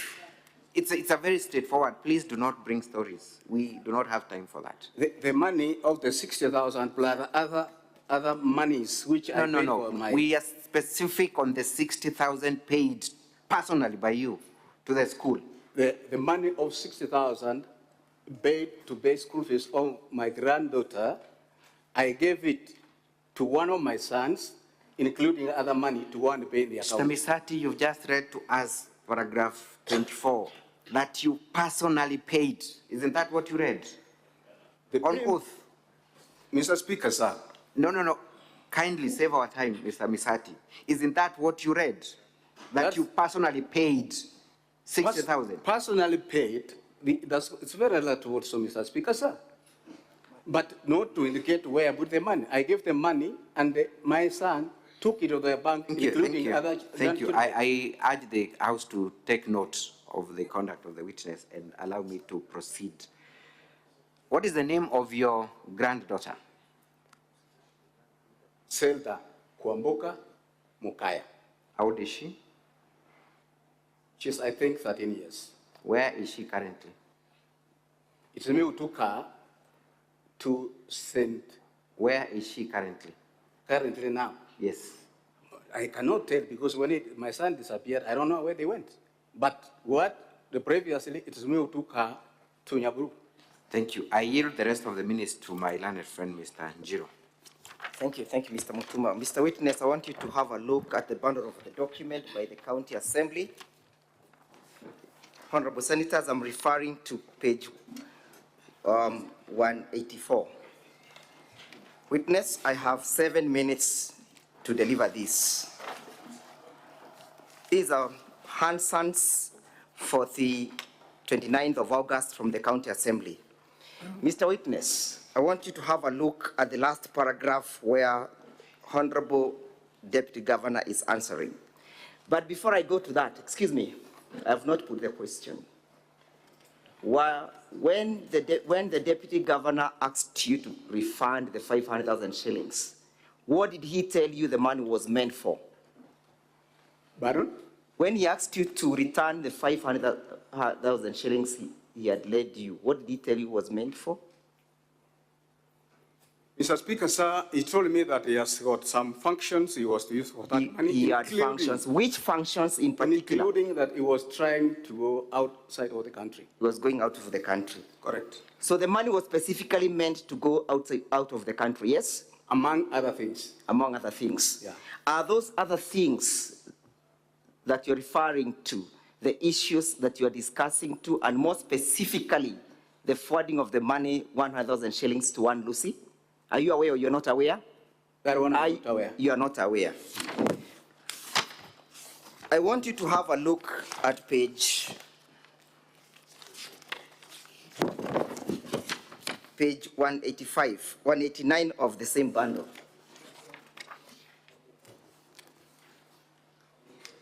And the deputy governor traveled.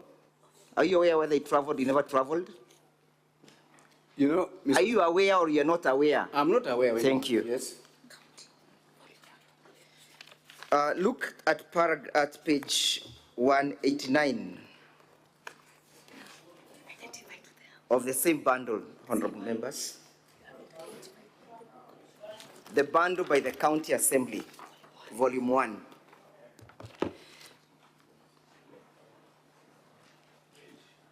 Page 185, 189, I'm sorry, beg your pardon.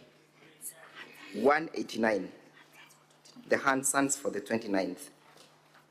What? Hansons. Wait.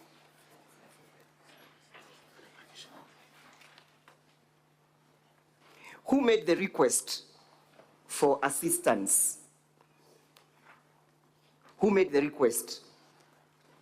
Of assistance of what? Yes, of you to be assisted for Dennis to secure a job. It's me, Mr. Speaker, sir. To whom did you make it to? Did you make it to your friend, Dr. Monda, or to the Deputy Governor of Kisii County? My friend, Dr. Monda. Where was that job supposed to come from? From his farm, from his shop, or from the county government? Mr. Speaker, sir. I have asked you two issues. Where was the job supposed to come from? From the county government. Thank you. Look at paragraph where we have the Honorable Deputy Governor. Yes, can you see that? Here? Yeah. Yes. Yes, would you read out? What's the Deputy Governor saying? Honorable Deputy Governor. Can you see where he's saying, Mr. Speaker, sir? Mr. Speaker, just as a good friend, yes? Mr. Speaker, sir, as great friends, Mr. Joseph and I, somewhere in April 1st, was made to know that there is advert that has come up in the Wasco and Misati as a friend could ask me that his son has also tendered his application. Thank you. Yeah. In this respect, which son is the Deputy Governor making reference to? Dennis. Dennis. Proceed. Can you see where my senior Mr. Kato Kigen is saying, so he requested if you could assist? Can you see? Yes, Mr. Speaker, sir. And what does the governor say? Does he say yes, that you made the request? Can you see that? Yes, Mr. Speaker, sir. Proceed to read. And did you talk to Lucy about the request about your friend? That's Mr. Kato Kigen asking the Deputy Governor, yes? Baron? That is my landed friend, Mr. Kato Kigen, asking the Deputy Governor whether the Deputy Governor spoke to Lucy. Can you see that? Yes, Mr. Speaker, sir. And what was his answer? Honorable Deputy Governor, like any other leader, Mr. Speaker, sir, this request came to me. Everyone, honorable members, know that Lucy is a Wasco, would work under like any. Yes.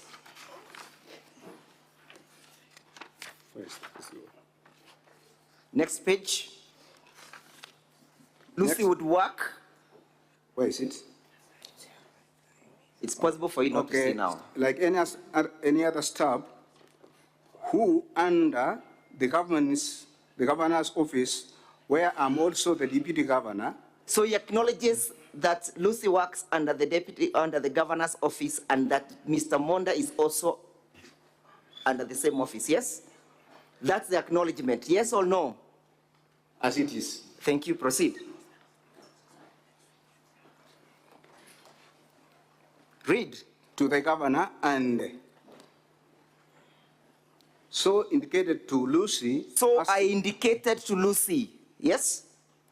Asking her if they had such kind of jobs, and she said yes. And as a friend, making a request that he get his sons a job, like every one of us here would do. And she told me, let us wait for the process. If he qualifies, we shall not deny him a job. Yes, is that the discussion? According to this, yes. Are you aware that the Deputy Governor, your dear friend whom you've come to defend this morning, sent 100,000 shillings to Lucy? Are you aware or you're not aware? I'm not aware. Would it therefore surprise you that part of the money that you sent to him that day was shared with one Lucy? Would it surprise you? I won't be surprised. You will not be surprised. Yeah. Thank you. Have a look at your affidavit. The affidavit appearing, that is the Deputy Governor's bundle of document. The Deputy Governor's bundle of document at page 60. Mr. Witness, are you there? Yes, Mr. Speaker. Have a look at paragraph 12 and kindly read it out. And then I asked my wife to remit the balance of 249. I instructed her to remit the amount to my son, Dennis Misati, for him to pay. Thank you. That is what I want us to explain. For him to do what? To pay. What was he paying? The refund. No, excuse me. Is it to refund or to pay? Do you understand English, Mr. Witness? English is for the lawyers. Thank you. Yeah. You are now, I'll now teach you.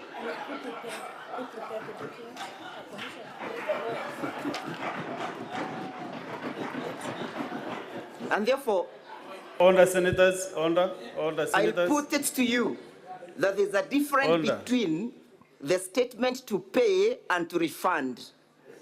Yes?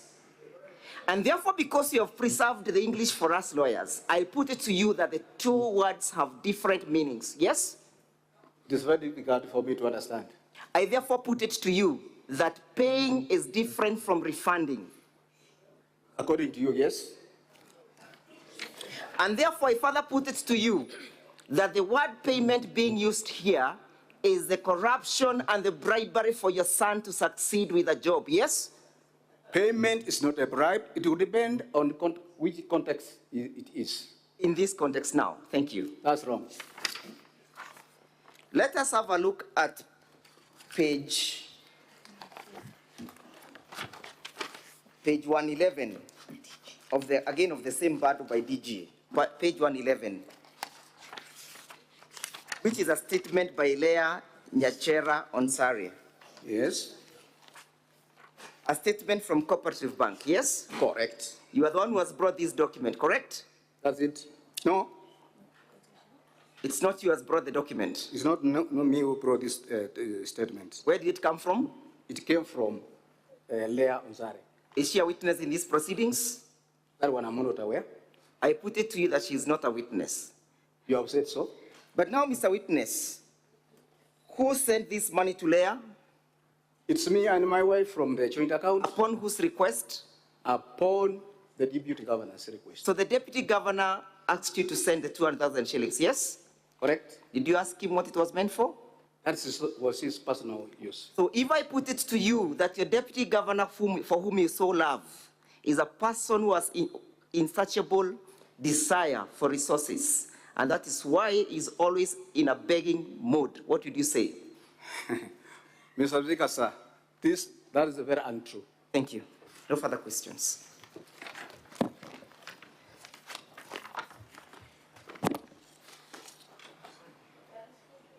Yeah, Council, you have, for the Deputy Governor, you have 10 minutes for the examination. Thank you very much, Mr. Speaker. Sorry. Yes, Senator Boni. Speaker, my point of order is to appeal to you, and the appeal is arising from the provisions of the rules of procedure. I invite you to look at rule number 22. Mr. Speaker, I'm appealing to you that you vacate your direction that in order to accommodate the time constraints, the Council for the County Assembly should lose its opportunity to cross-examine 2 witnesses. 22 says, a witness presented shall be led in evidence, cross-examined, and where necessary, and only for purposes of clarification of issues that may have arisen in cross-examination may be re-examined. Mr. Speaker, with the long years of experience in this parliament, I know that whatever decision we make here is still open to being challenged in the High Court. And there, if we are going to be found to have breached our own rules, then our very ultimate decision is open to being challenged. We are not going to die from. So what is your point of order, Senator Boni? Are you suggesting that the witness should not be re-examined? Yes, it looks like you are not listening to me. Because if you read 22, let me that make is my what point. it is addressing. This is serious, Mr. Speaker. Rule 22 is addressing close examination. Just in case there are other issues of clarifications, the witness is I know. examined. Mr. Speaker, sir, if you listen to me, you'll see where I'm going. The point I'm making is that vacate your ruling that 2 witnesses Now, Senator Mboni, I mean that ruling and you should really sit down. Yes, Mr. Speaker, sir, I will not take that. I cannot vacate my ruling. Sorry. But that is why I'm rising to draw your attention to provisions of the rules of procedure, 22. What you are quoting, 22, is not addressing that matter completely. It is. Are you challenged also in this English language? Am I?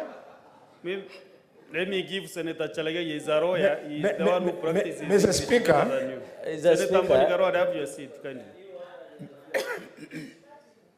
General K. Two senators do not. Senator Mboni Karwale. Senator Mboni Karwale, resume your seat. I want you. Okay. Thank you, Mr. Speaker, sir. We are cautioned because the Bible says, Mr. Speaker, we should not serve the law. The law should serve us. In our ruling number 30 of the same, on the procedures, you have the power to determine on a particular question, but not limited to question of evidence, materiality, relevance, competency, or admissibility of evidence, and any question consequential or is entitled thereof. So, Mr. Speaker, your ruling is Solomonic, and it should not be vacated. In any case, the traditional precedent, the issue raised by my brother, Senate Majority Whip, is overtaken by events. That matter is stopped from being discussed, Mr. Speaker, and therefore I request that we proceed as you are directed, Mr. Speaker. Let's proceed now, kindly, Senator Sifuna. On 1 minute. One point, I wanted to calm the nerves of my senior, Honorable Khalwale, that far from the big words that Senator Cherargei wants to use, he has actually not shed any light on the issue. I wanted to calm his anxiety by explaining that if a party has chosen to waive their right to cross-examination, there really is no problem. So it is them who have requested to waive that right to cross-examine, those two, not under pressure, so that they can focus their attention on other witnesses they believe would better advance the argument. So, Mr. Speaker, you are just okay. You are struggling, but you are okay. Now you are out of order, Senator Sifuna. Senator Sifuna, you are out of order. Can you withdraw that last point? Can you withdraw?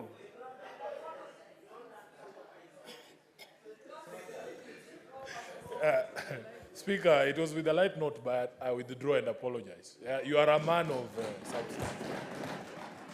Council, let's proceed. 10 minutes. Thank you, Mr. Speaker. I trust my 10 minutes start running now. From now. Thank you very much, Mr. Speaker. Mr. Joseph Misati. Yes, Mr. Speaker, sir.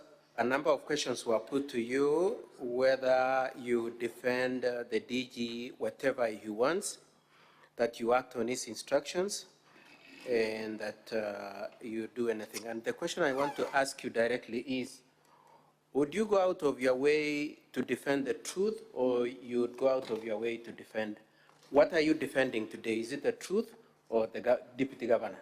The truth, Mr. Speaker, sir. You are standing for the truth. That's it, Mr. Speaker, sir. And all you said is based on your truth. Pardon? What you are standing on is what you believe to have been the true position. My true position in this case. Asema, just confirm that what you said is based on what you know to be the truth. It has nothing to do with whether or not you want to help the deputy governor, isn't it? That's it, Mr. Speaker, sir. Now, the second issue I want to put to you is you were asked by my colleagues whether the deputy governor made to you a promise that your son would get a job. And I want you to just confirm that for emphasis. Did he make any promise to you? No, Mr. Speaker, sir. The questions were also put to you. Did you know what or how what you do or how you do what you wanted to do to assist your son get a job? Did you know? No. You didn't know. Did he promise to use his position to get a job for your son? No, Mr. Speaker, sir. Okay. Move on to another question. You asked whether you usually make visits to the deputy governor with your sons. And what is your answer? Correct, that's true. You normally visited? Yeah. Yes. Now, you asked, Dennis said yesterday that that was the first time he had gone to the deputy governor's house. That's what he said. Do you have an explanation for that proposition? Yes, Mr. Speaker, sir. As it is said that my son, Dennis Misati, it was his first time to go with him to deputy governor. His Excellency, we want to object to that line because it never came out during cross-examination. During cross-examination, the witness must be tailored to answer the questions that have come from cross-examination. He cannot introduce a new ground that we never dealt with in cross-examination. He is re-examining the witness. Mr. Speaker, sir, all I am doing is reacting to the proposition that was put to the witness as to whether he normally goes with his sons to visit the deputy governor or otherwise whether that was the first time and distinguishes the rest of the visits. And so I'm just making the point as to whether or not indeed he has been visiting, and if Dennis was making the first visit as opposed to the other sons, what is the explanation? That's all I'm doing, Mr. Speaker, sir. I pray that you... And I stick to that lane. Yes, thank you very much. You have a lot of experience. Thank you, Mr. Speaker, sir. And I don't want you to be very verbose. Could you just answer the question? Why was it that Dennis was going there for the first time that day? Mr. Speaker, sir, earlier I stated that my son has been away from, he has been in Nairobi for more than 13 years. So the reason why you had not gone with him is because he has been away from Kisii in the neighborhood of the visit, isn't it? Correct, Mr. Speaker, sir. I would like to move on. You've been asked why you chose Dennis to receive the M-Pesa as opposed to Jared, whom you have always worked with. What is your answer to that? Why did you choose Dennis?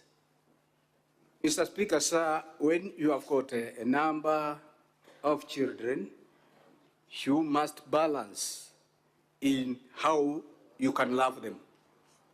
In that context, you can see that Jared is the person who has been driving me. Here is Dennis who has come. Because of that, I want just to show Dennis that I love him by sending that money. In other words, not loving because I sent the money. It is just to indicate that I must balance in my love towards my sons. So you are showing love and trust, that you trust all of them? I trust all of them. And you love them, all of them? And I love them equally. And you continue to do that? That's it, Mr. Speaker, sir. Now, you were taken to task on the contents of paragraph 24 of your affidavit, and I would like you to look at that. If you remember again, your affidavit is at page 59, and I would like you to go to, I would like us to visit paragraph 24. Are you there? Yes, Mr. Speaker, sir. Now, an issue was taken on the point you make that, and especially fees for his child, and I personally paid. You've seen that? Yes, Mr. Speaker. What did you mean by saying you personally paid? Personally, it means from my pocket to any other. So your point is that the money that was paid was used to pay your grandchild's fees was yours? It was mine, that's what I mean. And how was the money transmitted? How was it remitted to the school account? I gave one of my sons to one that remitted the money. So one of your sons went. But in the meantime, whose money was that son of yours taking? One of my sons, Dennis. Saying, so you've given your son to go and pay in the account of the school, isn't it? Yes. Whose money was your son carrying? My money. Yeah, okay. Now, I would like to move on to page 189 of the county government's bundle.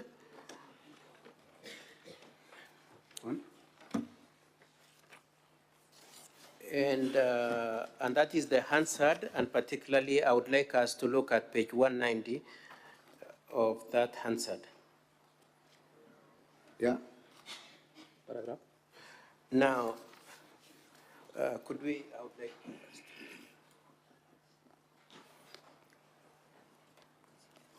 could you confirm that it is not you, but rather is the deputy governor talking, starting from page?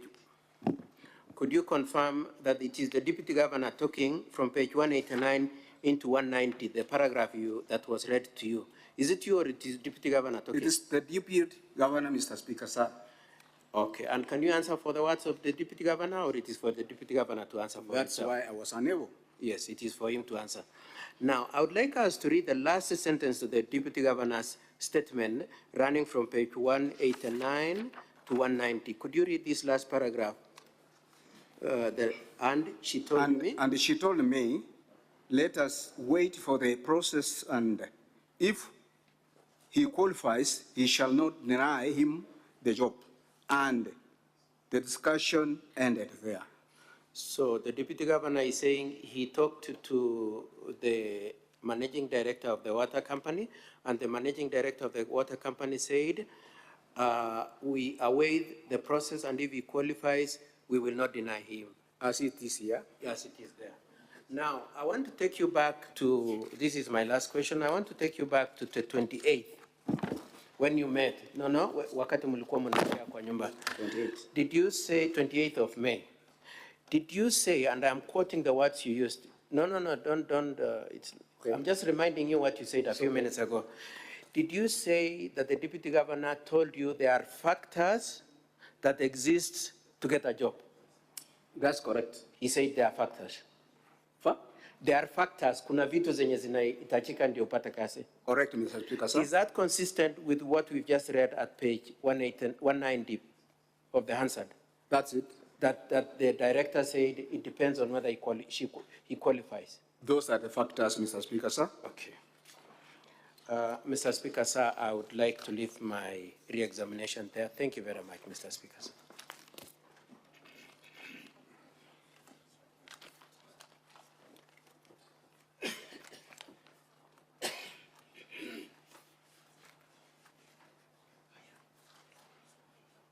You done, Counsel, with the witness? Yes, I'm done, Mr. Speaker, sir.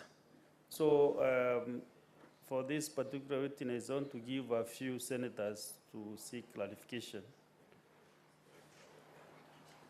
My dashboard is full, so I'm kindly requesting whether we can agree, we do it 4-4, both sides, so that we can make progress. We start with Senator Oroba. Thank you, Mr. Speaker. My question is to Joseph. You said you have 6 sons. You have 6 sons, yes? Yes, Mr. Speaker, sir. And your wife is the biological mother to all of these 6 sons. Ask through the speaker so that he can respond to you. You know you. Okay. That is one of my questions. I'd like to know if your wife, who you're referencing, is the biological mother to all of the 6 sons, including Dennis. And my next question, Mr. Speaker, goes to Senior Counsel. Senior Counsel, I don't know whether you are conversant with Article 76 of our Constitution. In reference to page 61 of the DG's volume, page 61, from paragraph 24, 25, and 26, where we have been subjected to this relationship of two personal friends who are giving favors to each other in form of soft loans.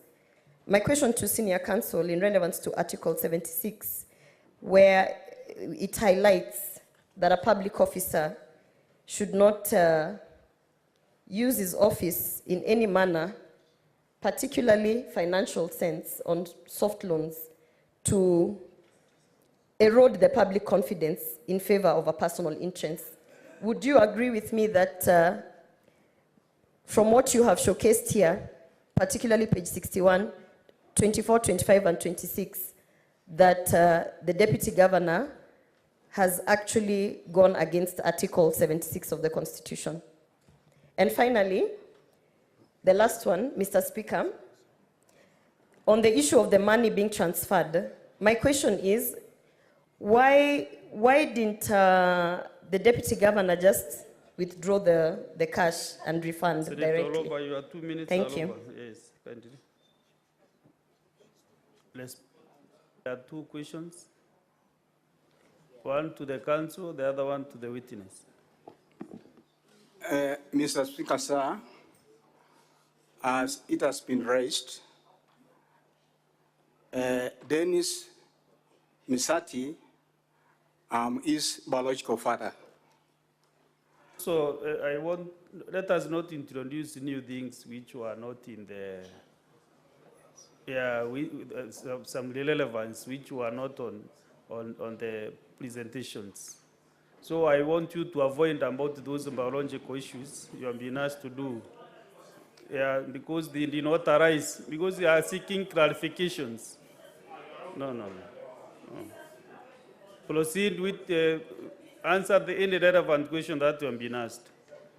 But about the children and whether they are biological, no. Mr. Speaker, sir, thank you very much to have saved me that way. It's only that to bring who's the mother, who's the father.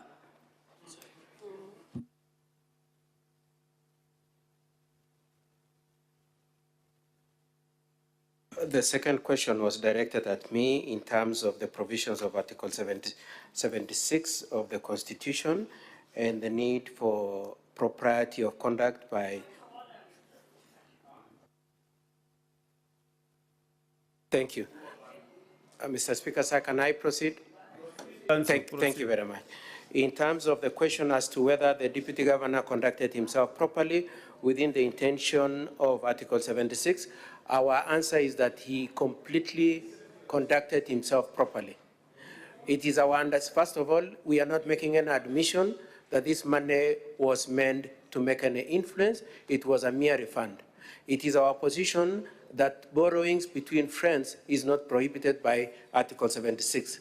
It is our position also that if it were to have been the case that it was meant to be a bribe, yes, that's when you can invoke Article 76. But our position is that it was not a bribe, it was a friendly loan between the two of them, and it was a refund that was happening on the 28th of May.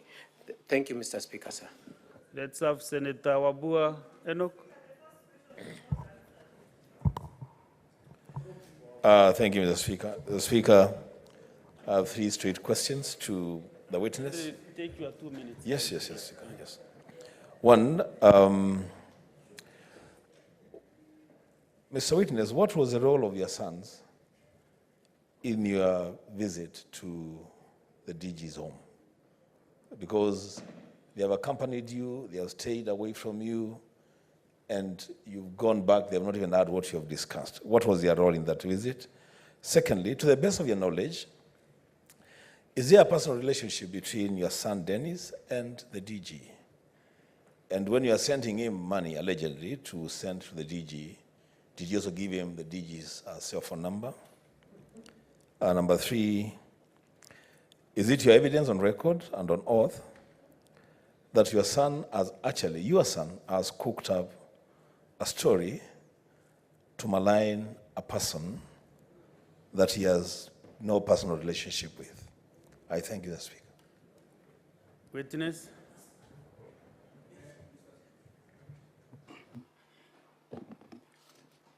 Mr. Speaker, sir,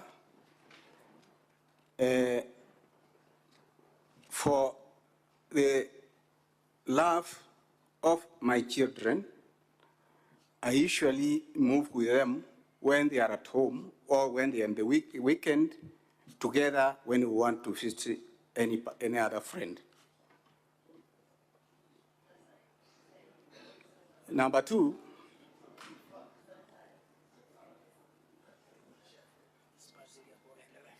Get the other questions. So Senator Zeta has avoided so many questions to the witness because the second one was what? No, maybe you can write down even one word so that you remember. But the assistant there can be able to assist. Not necessarily the counsel, but the assistant who is standing by the witness can just record what has been asked. Yes, Senator Ombo. Thank you. Mr. Speaker, I also want you to guide us in this proceeding, whether it is actually right for the counsel to coach the witness when we seek clarification from him. What I've directed is that the assistant, the counsel's assistant, to note what the senator is asking so that you can give to the witness. That is why you are standing beside him to support him on any material that he is asked to do. And for avoidance of doubt, Mr. Speaker, I wasn't guiding him. I was just reminding him what the second question was, being whether there's a relationship with the deputy governor. Can you ask the second question? It is perhaps the most important. To the best of your knowledge, is there a personal relationship between your son, Dennis, and the DG, and when you are giving him, when he was being given the money to send to the DG, was he also given the cell phone number of the DG? Yes, proceed and answer that question. Mr. Speaker, sir, through me, all my sons, including Dennis, we have got relationship with the DG. Number two, the man which was sent to my son, Dennis Misati, to forward it to His Excellency the Deputy Governor, it's me who gave him his number, the deputy's number. Okay, that's okay. No, he has answered that. He gave you had 4 questions. Which other one? And let us just do 2 questions with the 2 minutes. Because we cannot restrict 2 minutes to the senators. But Speaker, how you deal with your 2 minutes is your problem. If I can ask 20 questions in 2 minutes. What I mean is that if we give the senators 2 minutes, yes, then the witness 20 minutes. So if there's a problem with the witness answering questions, that is not my problem. So kindly ask your last one. The last question was that whether it is your evidence on record and on oath that your son, Dennis, has actually cooked up a story to malign a person that he has no personal relationship with, in the name and character of the DG. Mr. Speaker, sir,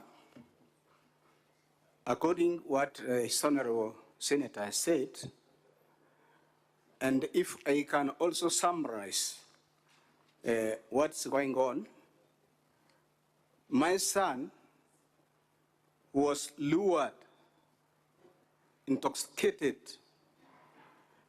with some of the people to use him to fail the deputy governor. And that's why my son, after I paid school fees, he stayed at home for 3 to 4 days, and the vehicle came to collect him. Where they went with his wife, I cannot tell up to now.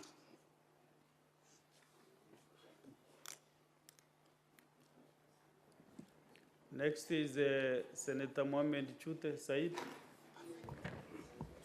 Thank you very much, Honorable Speaker.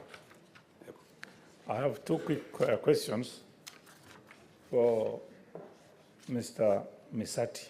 My first question is, do you have, if he has any documentary evidence that shows that he has borrowed the money from the deputy governor, the 600,000? My number two question is there any contribution from his son, Dennis, in regards to the payment of the 600,000 shillings paid to the deputy governor? Thank you very much. Okay, witness, respond. What was the second? Mr. Speaker, sir,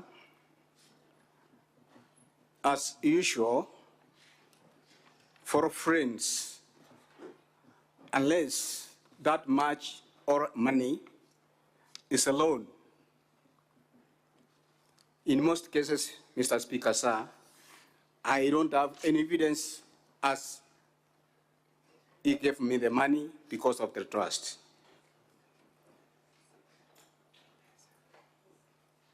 Second one, the second question. What?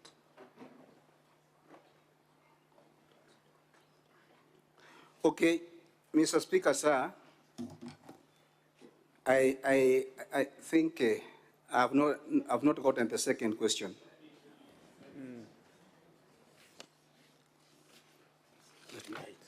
It will be easier for me. Give Senator Chute the mic, kindly. Give Senator Chute the mic.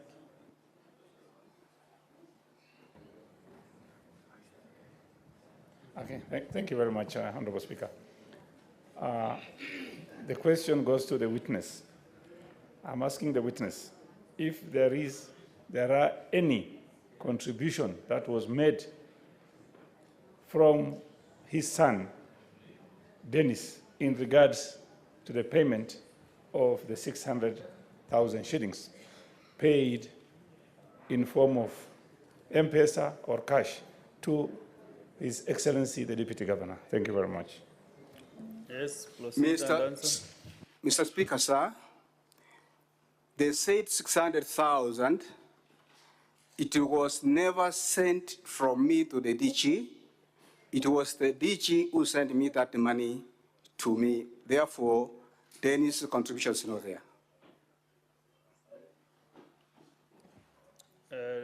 Senator Sifuna Edwin. Mr. Speaker, I was really looking forward to an explanation from the witness as to why it was necessary for the money that was sent from Dennis to be sent by Dennis, because it went from the mother to Dennis to the DG. If indeed it was a debt, it would have been sent direct either by him to the DG or the mother to the DG. But he has made something very curious comment that it was for his own financial management.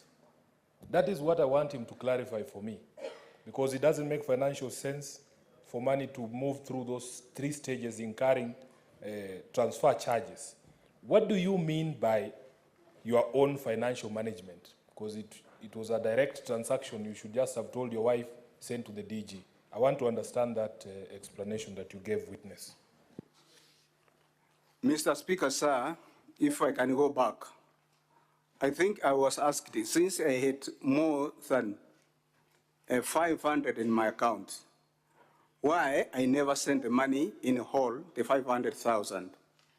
And that's why I mentioned that I have what my financial management, that if I move from here, the other bag is this side.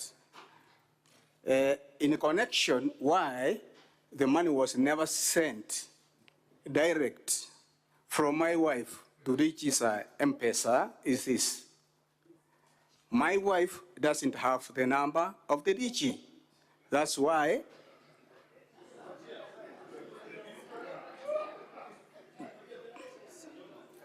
give the witness time to answer the question, kindly.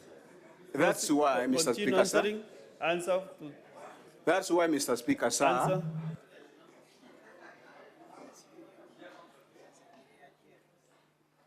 Are you through with your I answer? continue? Are you done? Yes, proceed. Yeah. And that's why I instructed my wife to send the money to my son, Dennis, so that we can continue with other processes.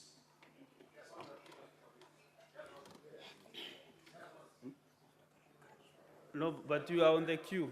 You're on the queue. On the same, a follow-up question.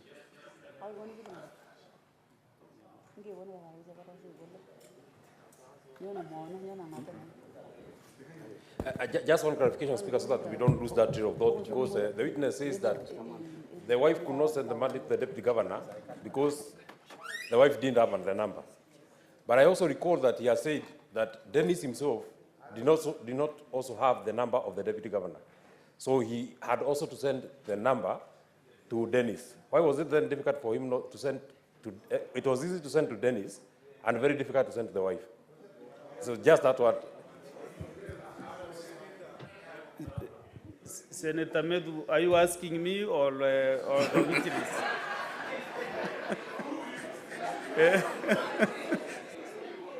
Okay, witness, proceed. Yes, Mr. Speaker, sir. You know, every person has what his own ways how he operates. And that is the best way I operate it.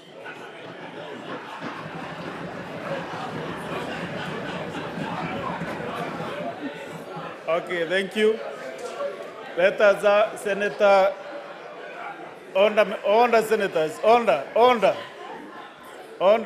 senators. Next is Senator Cheptumo William.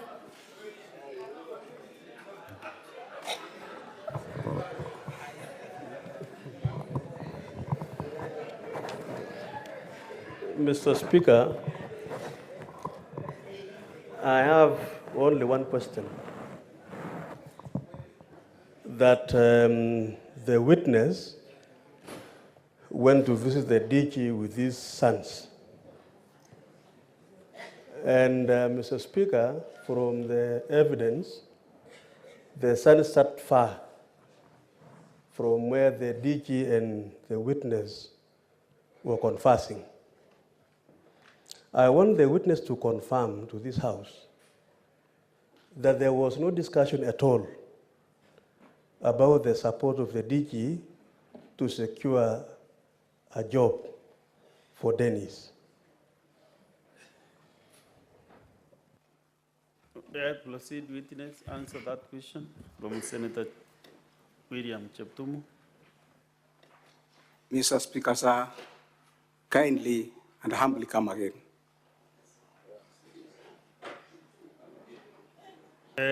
Senator Cheptumo, frame your question in a way that you think you can understand faster.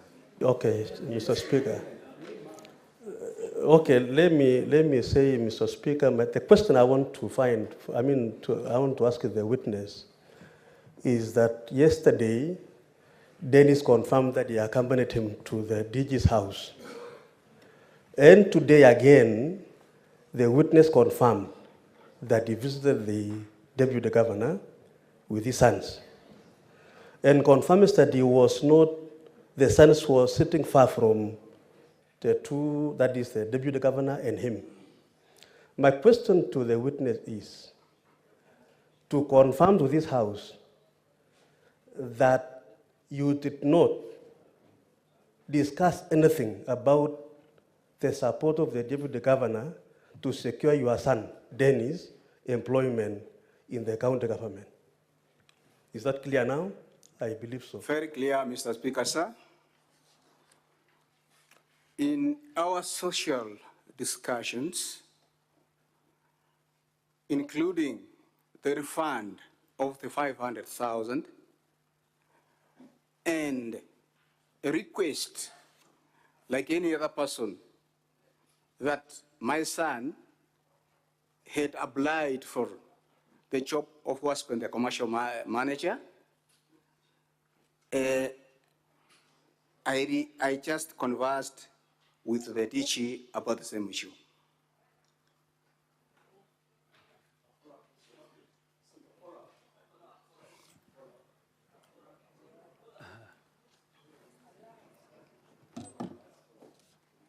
Senator Maruma.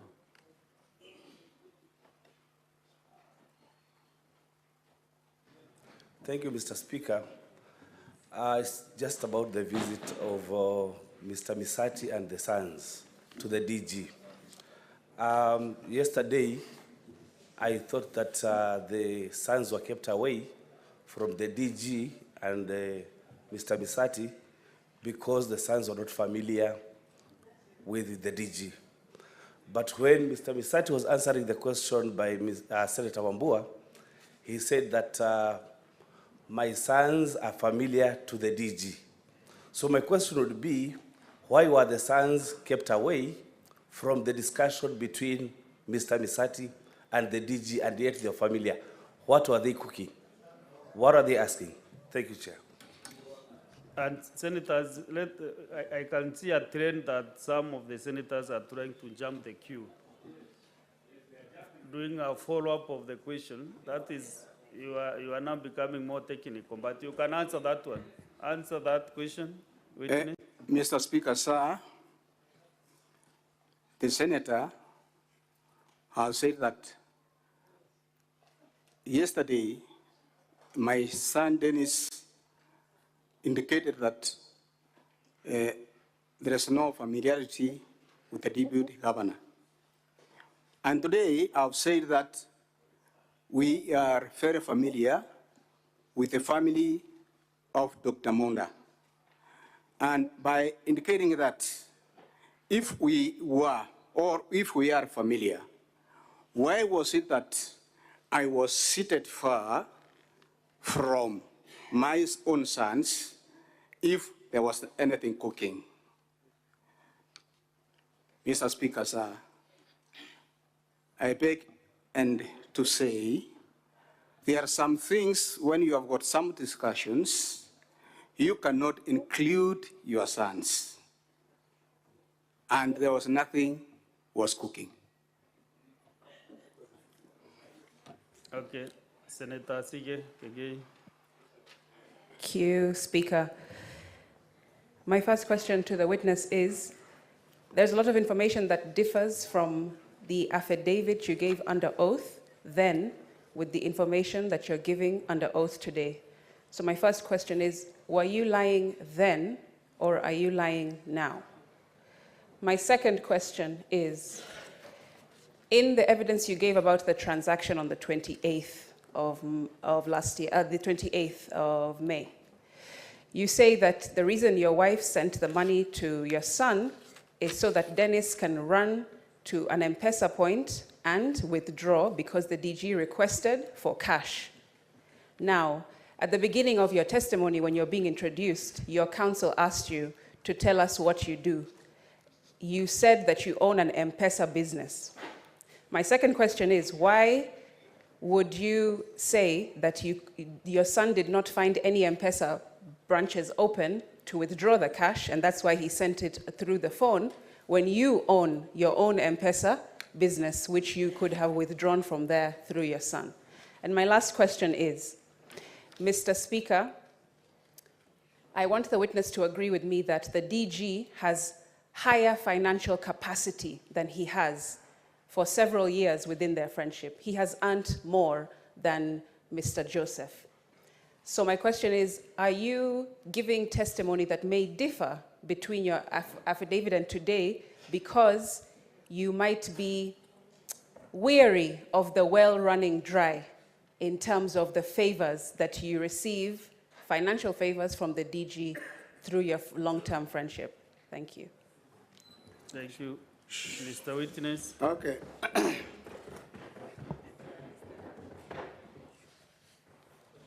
Mr. Speaker, sir, the first question, although I never got them all, the senator said whether I were lying or I'm lying today. That's no. The second question, Honorable Speaker, Honorable Senator, she has said that if I am operating the M-Pesa, why didn't I send the money direct to the DG? One, my M-Pesa balance by that time had no such balance. Two, because the DG wanted money in cash, that's why I opted the money to be sent to my son Dennis so that we can go to the nearest shop to withdraw, but unfortunately, we found that the shops had closed.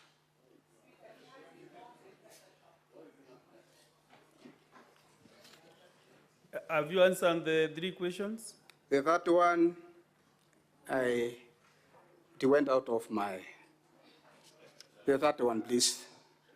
Speaker, the third question that I asked is for the witness to agree that the DG has more financial capacity in terms of earnings and has had so for a long time in their friendship. And therefore, is he concerned that without his testimony today, trying to help the DG remain in office, that the well will run dry in terms of the favors, financial favors that the DG has afforded to the witness in the past? Thank you, Mr. Speaker, sir. Honorable Senate, it will depend, as you are all here. It doesn't mean that when you are a senator or you are a DG, you have got a lot of money. Most people, they always operate on loans. If there is any person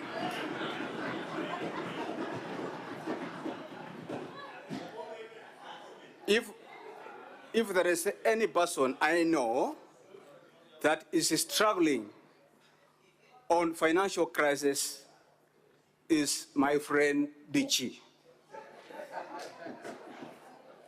Yes, next is Senator Tabitha Mutinda.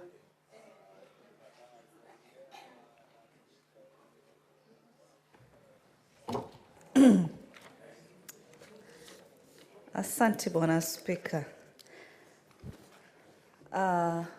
Bwana Misati, Waswahili walisema ujuaye uchungu wa mwana ni mzazi. Na walimba wakasema mtoto si nguo utanunua, utaomba mtu. Asante. Niulize leo, ndugu yangu, nini hicho kilifanya mwana wako Dennis, ambaye ameishi miaka 13 Nairobi, aweze kuuza ile biashara yake na kuletee zile fedha? Swali la pili, katika ile biashara yako ya M-Pesa, katika zile transaction inaonekana ya kwamba ulituma zile 1251 kutumia simu yako ya rununu. Nini hiyo ilifanya zile pesa zilizobakia zile 1249 ziwe lazima zipeane katika kitita cha cash? Asante Bwana Spika. Pesa taslim. Yes, Mr. Witness. Thank you, Mr. Speaker, sir. Nafikiri umeelewa Kiswahili vizuri. Yo. Haya, endelea ujibu. Yeah, I've gotten the message. In the question of, amesema ya kwamba, if I cannot translate that one, the person who knows the business of the child is who? Ni mzazi. And I've indicated very clearly and stated earlier that my son has been away for the last 13 years and above. Okay? Even during that time, although there was rare communications, I used to send him some money for his upkeep, even if I don't have the documents to support that. And by saying that he sold his own saloon, as indicated, that one I can say he had no saloon. Witness, kindly answer the questions that you have been asked by the Honorable Senator. Within a minute, just answer the question directly without circumventing a lot of explanations. But it is just a direct question. Thank you, Mr. Speaker, sir. Then, if it's alleged that he sold his goods or his saloon, where he took the money, I don't know. Question number 2. What is it? Mr. Witness, that question was never asked by the Senator. Can you repeat your question for record purposes?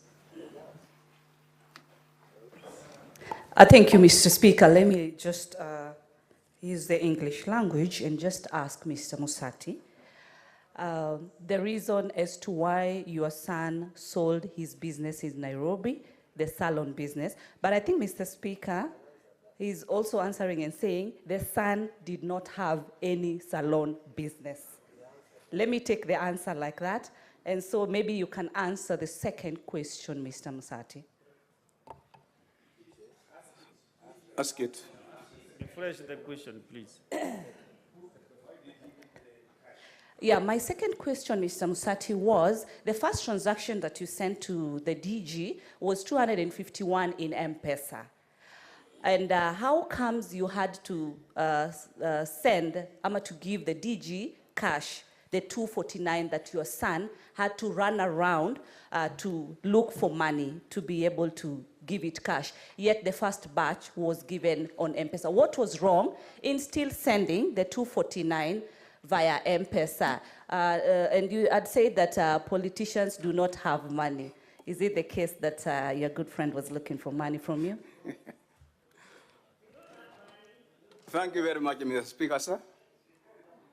In our discussions, when we were together with DG, I told him that I've got some money from my account, which was, I remitted that money 70 times 3 plus 41, which came up to 251,000.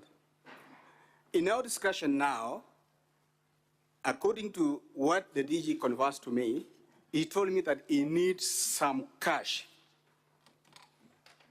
And then that's why I instructed my wife to send it to Dennis so that we can look a way how we can encash that money from any nearest M-Pesa. Senator Muhaji Mohammed. Thank you, Mr. Speaker. I want to refer the witness to page 65 of the bundle, the DG's bundle.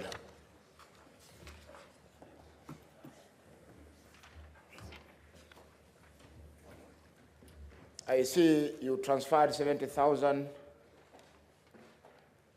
another 70,000, another 70,000 on the same 28th. And you had a handsome balance in the account. Why didn't you transfer the whole 500,000 that evening through your account? Number two, you said this debt which you are paying to Mr. Monda was contracted in the year 2022. Or isn't that so? When was your last time you visited Mr. Monda before he went to his house on 28th of May 2023? Thank you. Answer the two questions. The two questions, okay, the first loan, sorry, the whole amount. Why I never sent the whole amount? Because I had a balance of more than 1 million. And I think, Honourable Speaker, I indicated very clearly that the much money I wanted to withdraw from my account was 251 reasons for financial management. The other money, which was in my wife's M-Pesa, is the one I wanted to send to my son, then to encash it. Second question, I now got it. The third one is when I was last went to DG's home. That one is very difficult to answer because I don't write the dates, but I frequently visit him when I invite him, or I book appointment when he's at home. Senator Mudigi Alexander. Asante Bwana Spika. Swali langu kwa Bwana Mseti. Bwana Mseti, vile nakuona na vile unaonekana umekomaa kabisa. Wewe ni mzee wa kijiji, wewe ni mzee wa kanisa. Kwa hivyo tunajua kuna mambo ya wazee na mambo ya familia na mambo ya rafiki. Swali langu, kama wewe ni mzee kabisa, kuna mambo ya kijana na bibi yake, kuna mambo yako na bibi yako, na kuna mambo ya deputy na kazi yake. Wewe kama mzee ambaye unaweza kuunganisha watu, ndio hii mambo isikunje hapa, kwa sababu ni kesi, ni mambo ambaye ingetatuliwa hapo mbeleni nyumbani, kwa sababu ya urafiki na mambo ya familia. Ulisikua hatua gani kama wewe ni mzee? Ndio mambo isiende kwa county government na ikuje hapa mtafute ambaye hata unakumbuka Biblia inasema watu wawili waweze kutembea pamoja kama waja kumbaliana. Ndio isifike uweze kusaidia kazi ya governor, kwa sababu inaonekana kazi ya governor iko hatarini na mambo ya familia iko hatarini. Asante Bwana Speaker. Thank you, Mr. I answer that question. Let him first answer the question, then I think that's a very good question to me. And I think I indicated very clearly that some of the issues after paying school fees of my granddaughter, things started changing as from 6th January to 13th January. Now, I think I paid school fees